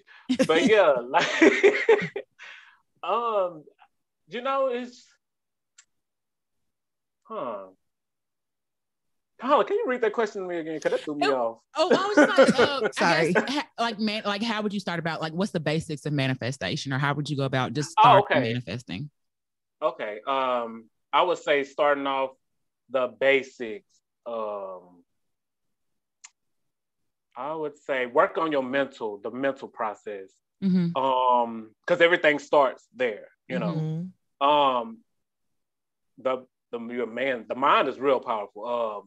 The subconscious, that's where a lot of a lot of mental programming is. If you read about, you know, a lot of books about the subconscious mind, and you'll see that it has a major effect on people's lives. Like when we watch the news, when we watch the media, social media, movies, like that, those symbols and those, the whole theme is all playing a role in your subconscious, whether you know it or not. Sometimes you consciously don't realize, you know, you can watch a commercial, they talking about Dr. Pepper, you know, and you sitting there, you doing something else, but you don't realize, well, I want a Dr. Pepper, not knowing that, you know, the subliminal, you know what I'm saying? So that has a lot to do with just notice a lot of things that are notice a lot of things in your life that are beneficial. Notice a lot that are not. Kind of knock the ones that are not out. You know, that's just the basics. Like, oh, okay, well, my mom used to get on my nerves. Now she don't, because you know I had to do what, you know, X, Y, and Z. Yeah. You know, that's just that's just basic. Like get a bunch of negative stuff out your life. Period. Much as you can, and it starts from there. Start bringing in. Once you bring the negative out, something has to come in. Right. Positive's gonna start coming in. Start knocking out anything negative. If it's a nigga, knock him out. No, they come a dime a dozen, baby. I'm with Kevin from across the street. Like they got shit. You know. To me, that's the basis. Just knocking out all the negatives in your life that you feel that's not beneficial for you. You know. Right. So do you think it's possible, this might be a silly question actually, do you think it's possible to manifest but not believe in manifestation? Yes. And it's common. It's common because the main factor would be fear. A lot of people fear what they don't understand. So that, I mean, it's reasonable. Yeah, your brain, that's the first thing your brain is going to do, is going to go into fight or flight mode. Like, you know, your body's like, what's that? Please, they teach us that in church. Not knowing, yes, they did. What you think that pastor was telling you the whole time? You really wasn't listening. He might not have said manifestation, but baby, that word was through manifestation. So, you see what I'm saying? That's a good point. For real. You know what I'm saying? Oh, I'm mind blown right now. They just gave another word to it. Yes. That's it. That is it. The Bible it's not was like manifested. That's it. Right, and it's talk about when they talk about speak, but it's you doing to eat. No, I'm like literally mind blown. I'm sorry. Yes. Like when they talk about in the Bible, they talk about the power of the tongue. You know what I'm saying? When you speak things into existence, what do you think you're speaking into? You're not speaking into non-existent. Yo. Speaking into existence, so that's manifest. How's it not? How you not manifesting? Like, you know what I'm saying? So, but that's the reason why they can, you know, it looks good. Oh, you know, it's wrapped up in a bow, the word manifestation, but they really don't understand it because they fear in the back of their mind, their subconscious mind, back of their mind. Girl, don't you do, grandma said this and that, and grandma, well, let me tell you something about grandma. Don't let grandma fool you. Okay. But baby, grandma was doing something too, just because she ain't told you. Don't mean she wasn't doing it. Yup. Facts. That's black grandmas, baby.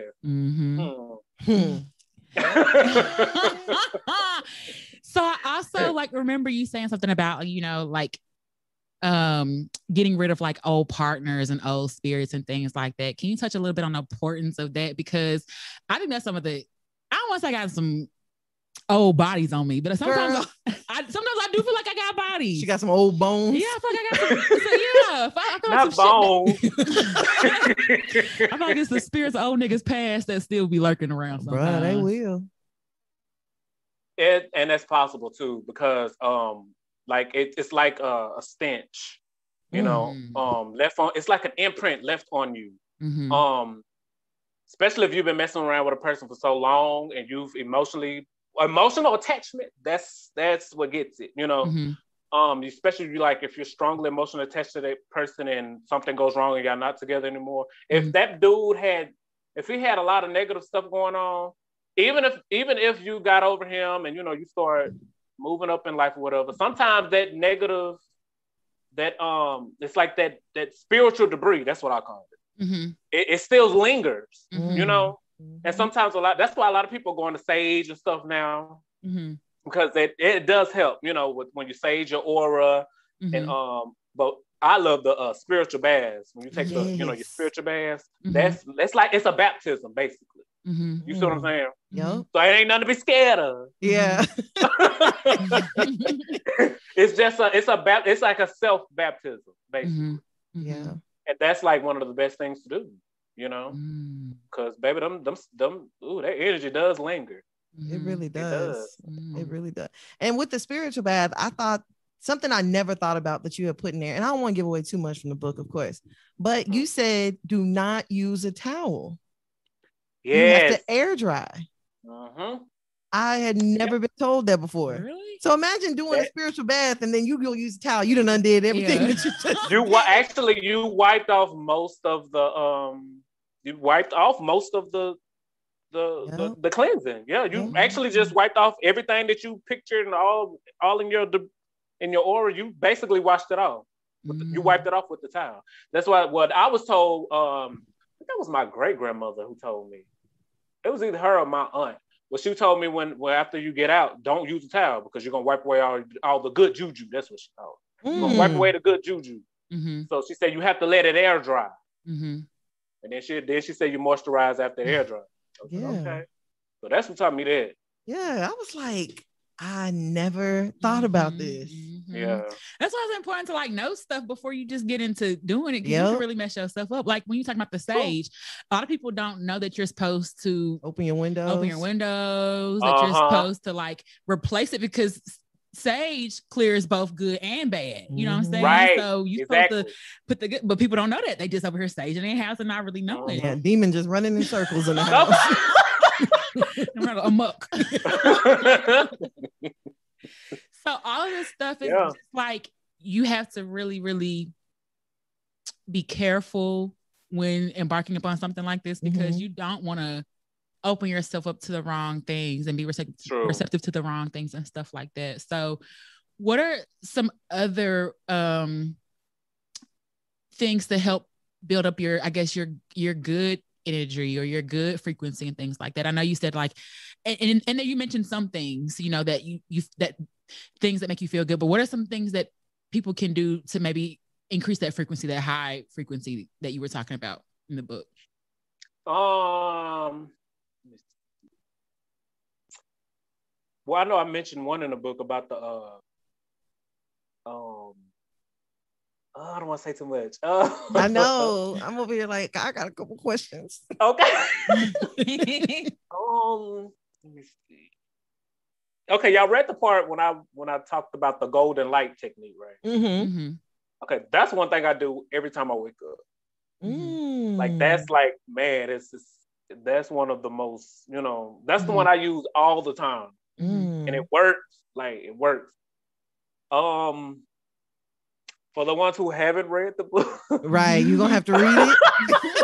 Yeah, that's find all out I can more. say. Like, that's all I can say. You gotta read it. I guess I could give.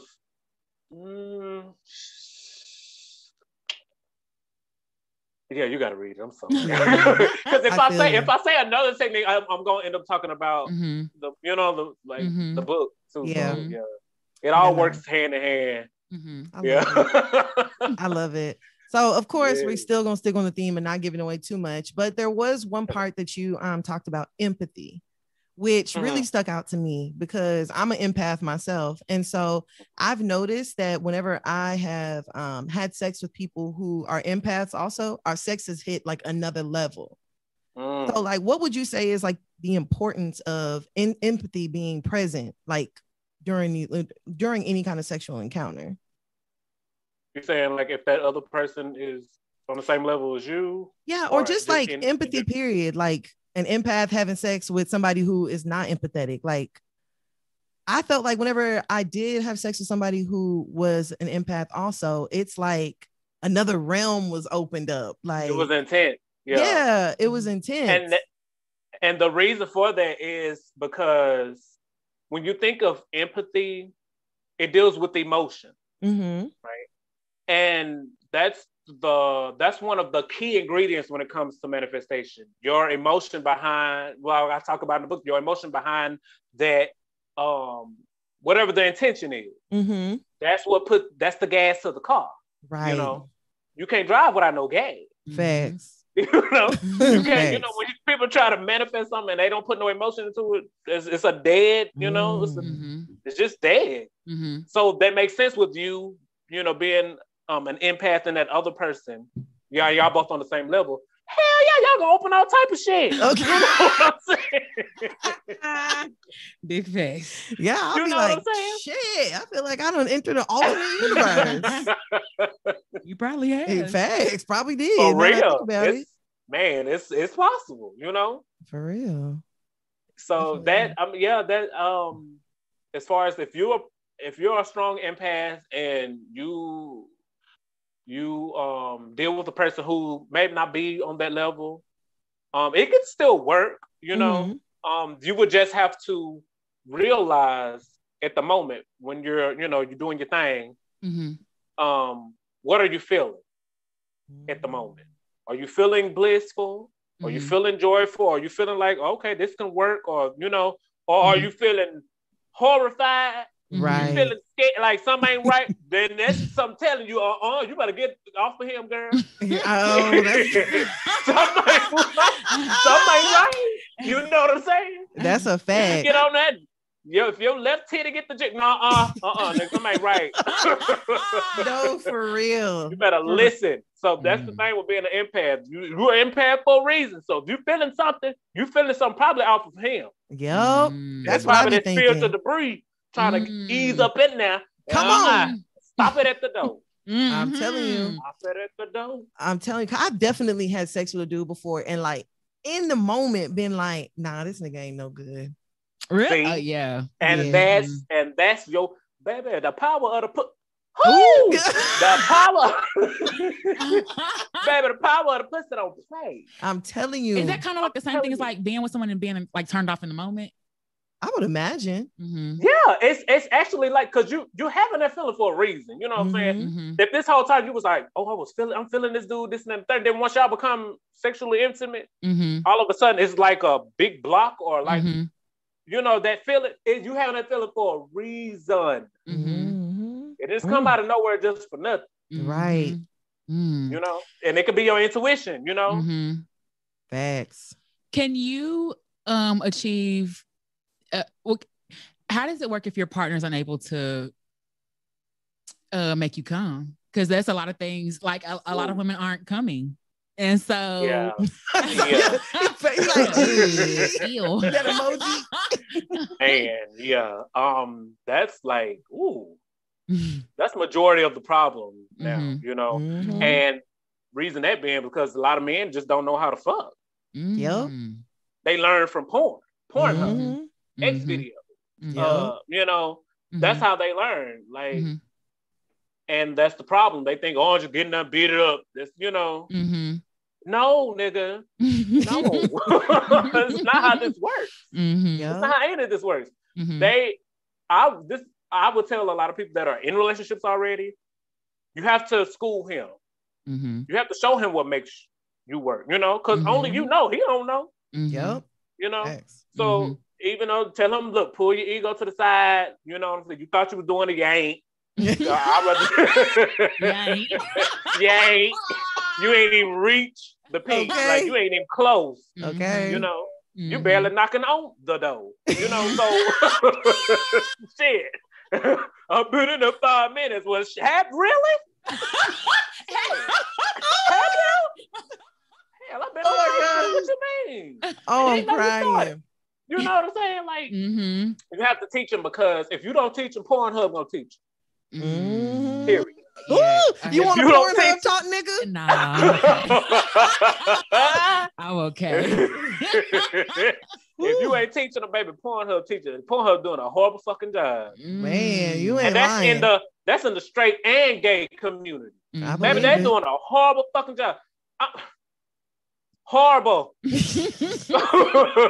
Horrible. Look, because it looks super unrealistic. The male G spot ain't even that far in. Hell, you can't reach that. You see what I'm saying? What the fuck? You know what I'm saying? Like horrible. So because they don't know. And, you know, when I got to the point where I learned a lot of stuff and I started teaching niggas. Oh, look, man, what you do to me? What's this feeling? Nothing. Shit. Okay, get your shit. Oh God, what I wanted. That time to go now. You know. You know, that's when I was in my learning stages, you know. Oh my goodness. I'm giving them a chance. Look. Nigga, get your shit. Shit, I got what I wanted. Shit. That's it. See your way out. Okay. Shit. Oh, big energy. Baby. Look, big energy. So, okay, I did have a question because you did mention, you know, threesomes in your book as well. Yes. And, you know, of course, sticking with the theme and not giving away too much. I was kind of wondering, like, with these manifestation, like if me and my man are like, okay, babe, we finna do a manifestation threesome. Is it okay for us to just go and get some random girl that has no clue?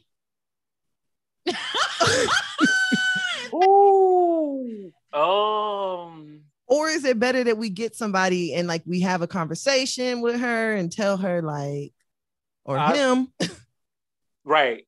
I feel like it's better to get with somebody that you know, even if it is that, you know, a random person, get to know them first, you know, like for a while. Right. At least 3 months. Like, if I got a hold of that, you know, at least 3 months. Because I'm telling you, people buku crazy out here. Like, their intentions are insane. You know, the whole time they, you know, no strings attached. We just doing this and manifest, whatever. Whole time they think, oh yeah, bitch, I'm gonna take everything you got. You know what I'm saying? Right. You know, like you never know their intention. Facts. Like, so I mean, shit. When I did it, I mean, it was with people that, you know, that I knew for a while. We was on the same level. I actually got them on, you know. But you know, they was willing to learn, you know, like shit, you know, show me like what's up, you know. So like shit, let's do this. Whoop, whoop, boom. House, car, pay for gas.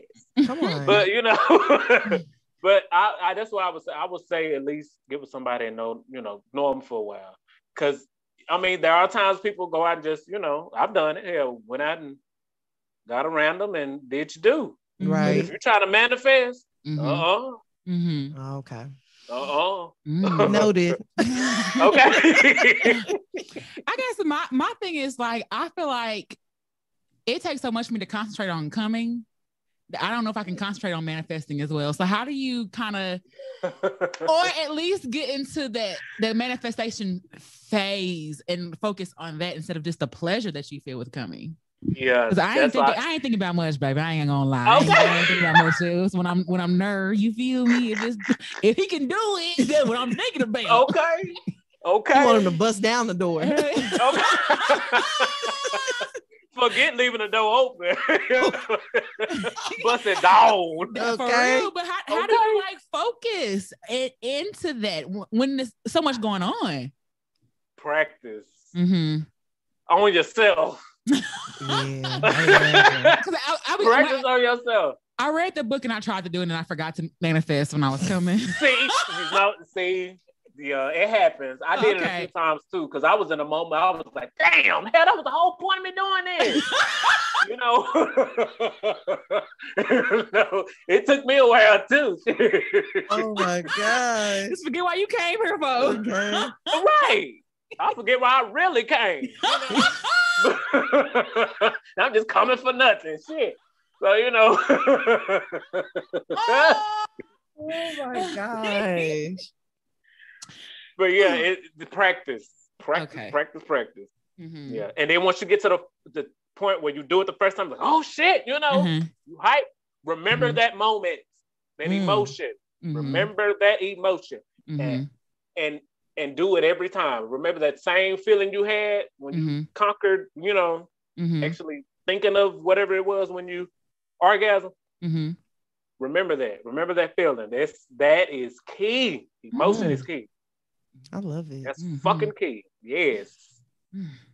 I love it. So we talked a little bit about you and learned a little about you, but you have an East Texas podcast called Kinky Boots. Team, tell us hold on, am I saying it right? Kinky Boots?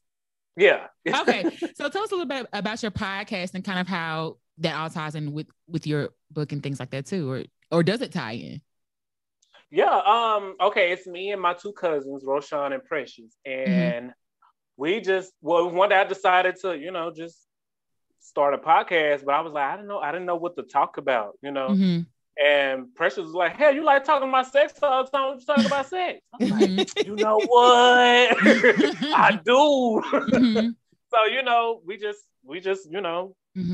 started the podcast, and we talk about a lot of stuff, kinky shit, BDSM. Come on. We give people tips on how to improve the taste of their cum. Ooh, especially men, because men got these Dorito casserole cum, and it ain't nobody feeling it. Dude, we ain't feeling it. People tired of eating Dorito casserole. We want to eat a fruit cocktail every now and then. Dorito casserole. You know what I'm saying? So we teach them how to improve the taste now and the smell. That's another thing too. We talk about, masturbating and orgasms. We just go randomly off the dome, And we've been doing it. It's on Anchor, by the way. Okay. We've been doing it since October of last year. Oh, nice. Good. Yeah. Are there any, and this is just random, are there any kinks off limits for you? There are a couple. Ain't nobody pissing and shitting on me. We ain't doing that. That's immediately what I thought of. That's too much for me, As far as like BDSM, whips and chains and rope and I like that, Come on. I saw that on the podcast page, a lot of BDSM and things like that. And I was like, oh, okay, this is different. I like that. Yeah. So it's not normal, but you don't really see that in the Black community a lot. Different types of kinks and things like that. Yes, it's underground. It still is underground. A lot of people say, "Oh, I'm into kinky stuff," but they really not. We talk about that all the time. Niggas really don't be freaky. They not. But if they exploit the BDSM under the Black underground community, baby, it's a lot of them out there. I believe you just gotta look for them. You gotta look for them. They all over Instagram. I know that much. They all over Instagram. Look, I believe it. Yeah. I definitely believe it. And I think it's also like if people just think it's like a swingers and sex clubs, and like I think when you think of kink, it's like you go from sex to kink and swingers and sex clubs and sharing and stuff like that. It's not. It's a whole in between. Yeah, there's lots of different. There's a whole spread of sex you can have without having to venture to other stuff. Right. It's like everybody have a clubhouse, The BDSM have their own clubhouse. The swingers have their own clubhouse. The orgies, have their own clubhouse. Everybody Just figure out which membership you want to sign up to. Okay. You can have more than one. Okay. It's you it. really You can. have a platinum membership. Get a discount.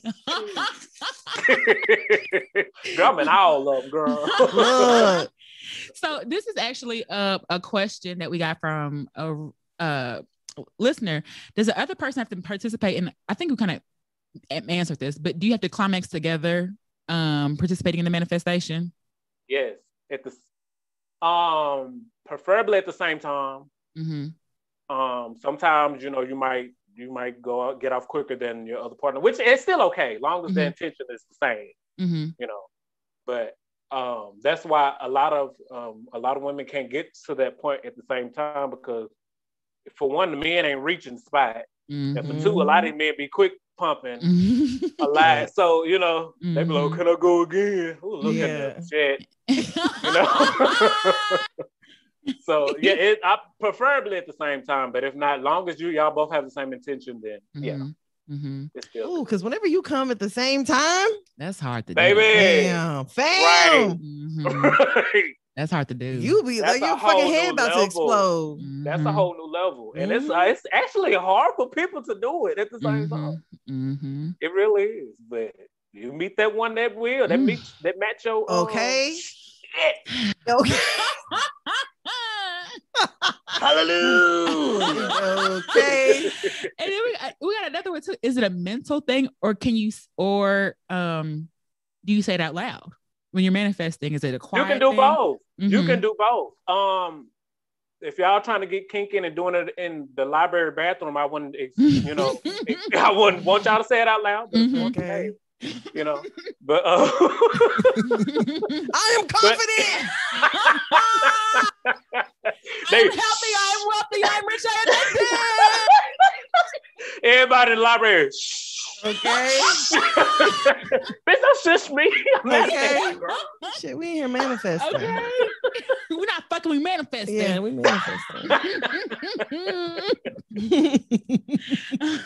That is too funny. So we do we have a listener question. It's not okay. This is the listener question we got before. Okay. My girlfriend has been acting a little closed off sexually. I know for a fact that she watches porn, but she denies it to me. So to spice things up, I bought some wrist cuffs and a porno for us to watch together. She says she didn't want to see me get off to other women and refused to watch with me. Understandable, I guess. I can't tell if it's a self-esteem issue for her. I know she has a sexual energy, but I'm not unsure how to unlock it. What can I do to make her feel open to communicating her fantasies and turn-ons to me? Hell, it sounds like she got a fantasy that I don't know, girl. Well, if she's watching porn and they can't watch it together, because clearly she's watching it by herself, she's not trying to watch it with you. So, a bitch like me I'm finna look in your history and see what you've been looking at and see if I'm actually into that. Because if you are here looking up pissing and shitting on people, this ain't gonna work. Yep, you know what I'm saying? Like figure out what she's I guess she's trying to say how to figure out what she's into. Hell, if she can't communicate it to you, then that's really the only way to me. I feel like if you can't communicate with me, we've been together for how long? You can't communicate with me as far as on your sexual desires, what gets you off or whatever. Hell, clearly it ain't me. I mean, it's something else, and maybe it's something she feel like she should do on her own, and that's okay too. A lot of couples should be fine with people that like to self-masturbate. Like if you in a relationship and that person just want to masturbate on their, like that's okay too. Like they have that right. It's not that they don't love you or don't, they're just no one can make you feel good like you can. Damn, how long y'all been married and been together? You ain't gonna make them feel as good as they can make themselves feel good. So, maybe that's the thing. But I don't recommend going through her search history, but I would. But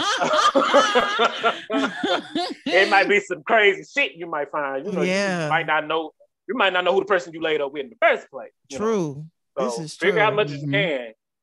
But if she can't verbally tell you, hang it up. I agree. Like that would be my first thing, because I know it's like a high statistic of the number of women that watch like female porn. So for her to say that she doesn't want him to get off on watching female porn, you would think if female porn was like one of her interests, that she wouldn't mind watching it with him. Right. So yeah, I would say you might need to go and look and see, maybe ask her first, and then if she's just like, oh, I just watch couples. They'll be like, okay, well, let me see for a couple of minutes, and then doing that search history.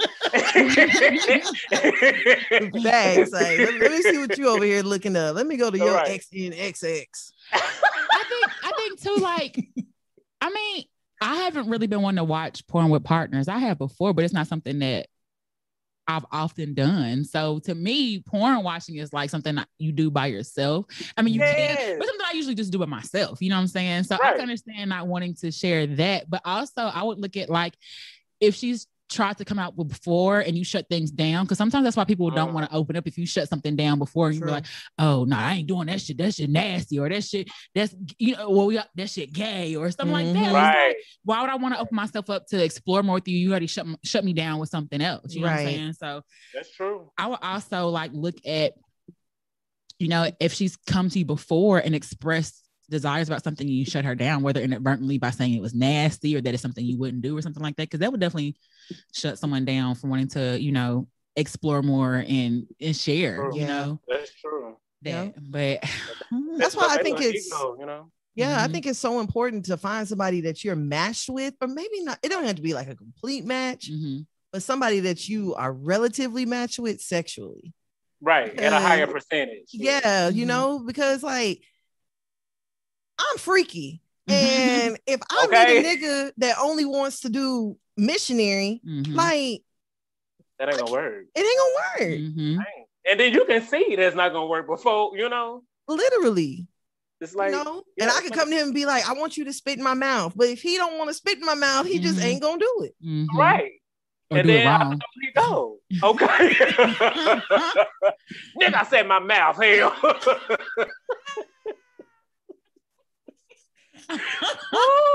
Facts. Right. So I think that's important too. Okay. And I do have did you have one? I have one. No, I have one. Okay.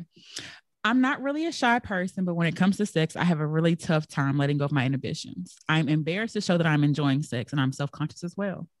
A few weeks ago, my boyfriend of 5 months told me that he feels we have a sexual disconnect. He thinks that I don't enjoy sex with him because I show no emotion. This is seriously threatening our relationship because he truly feels that he can't please me and will never be what I need.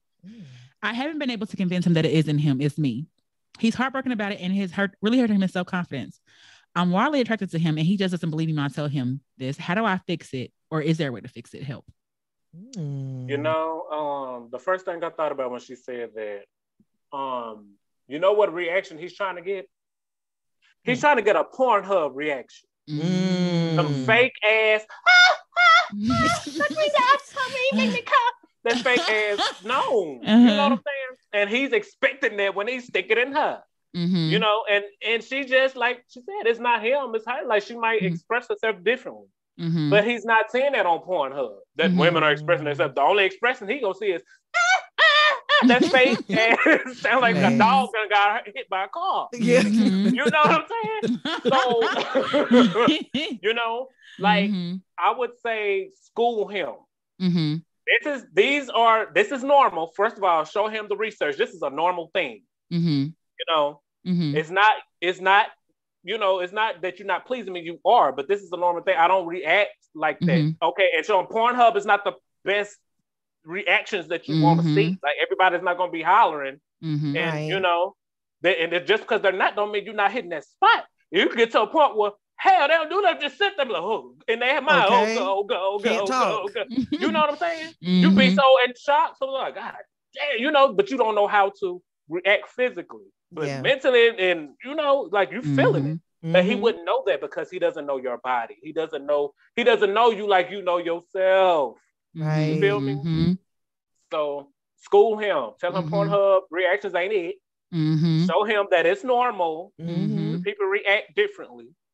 And if he still don't get it, then please, out the door he go. Okay. I think one thing I picked up on was her saying, like, she's insecure. The inhibition. The inhibition. So just maybe your confidence too. And like, I think people get in their head about like how you supposed to look when you're coming. Like it don't be pretty. You know what I'm saying? Like when you're really in that moment and when you're really climaxing, that shit don't be looking cute and stuff. And I think you have to let go of like wanting to be cute during sex, or keeping it cute. And so, and another thing too is like, I think y'all be giving niggas too much credit during sex.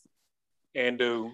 Like, you know what I'm saying? Like, they don't be worried about stretch marks, chipped toenails. They don't be worried, your titties hanging down further.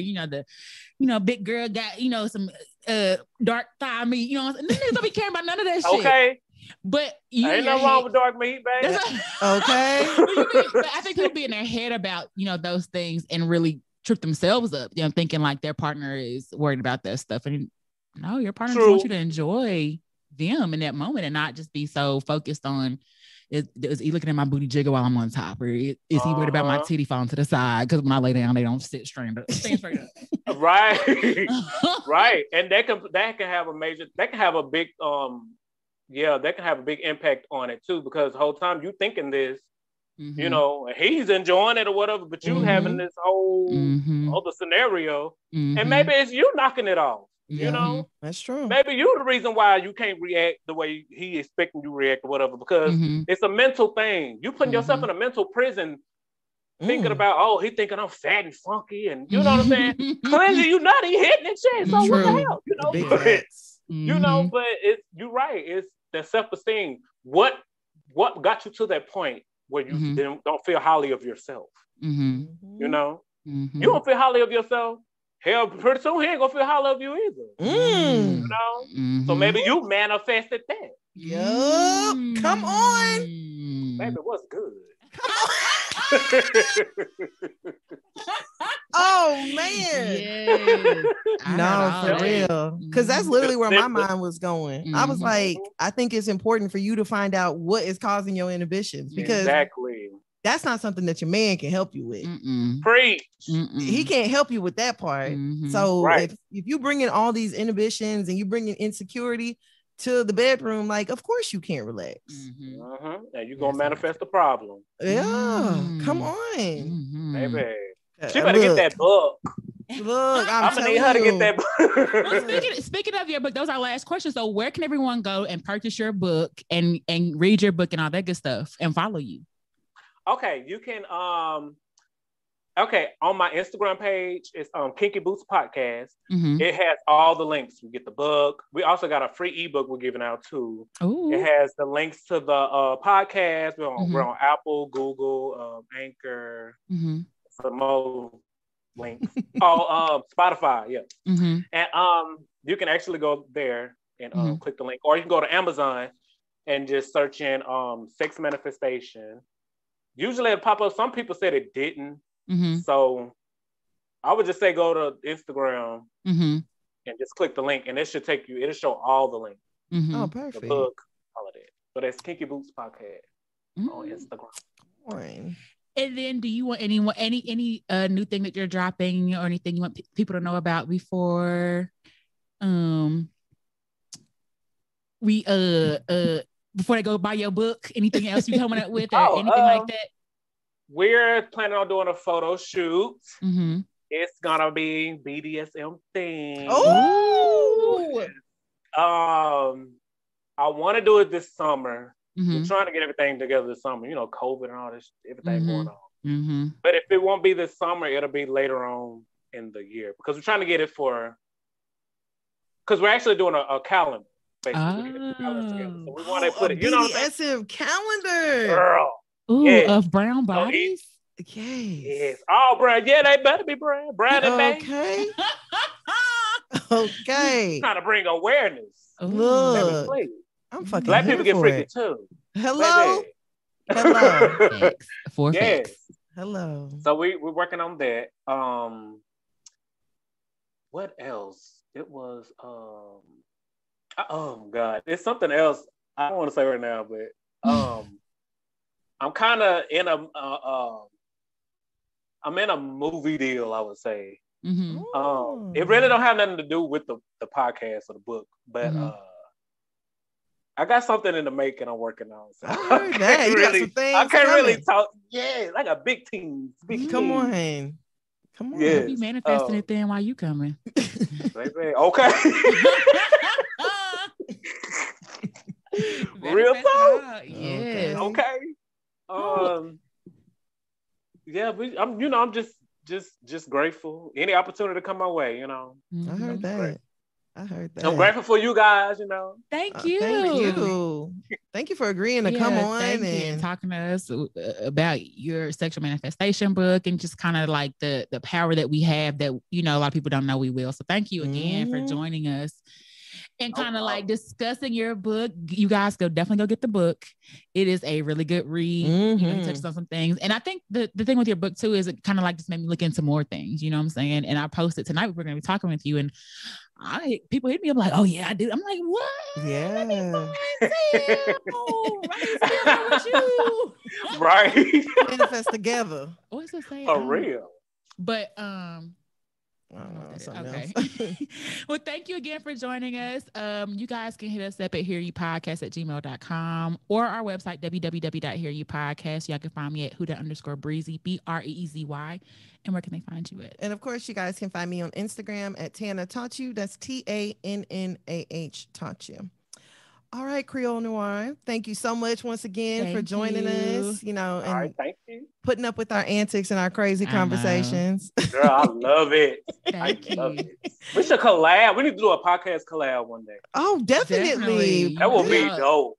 Yes, because we be looking for like to feature other people, and there's some flakes. People be flaking. I think they be scared. Listen, let us know what you're trying to do. We got you. Absolutely. Us or other people for real. Yeah, it ain't none of that flaky shit over here. Okay. I'll just let y'all know, we talk about everything. So same. For real. Okay. Same. Yeah. For real. Thank you again. We really appreciate it. Thank you. As always. Thank y'all for having me. Of course. As always, shout out to everybody. We had fun, and we will talk to you niggas next week. Bye.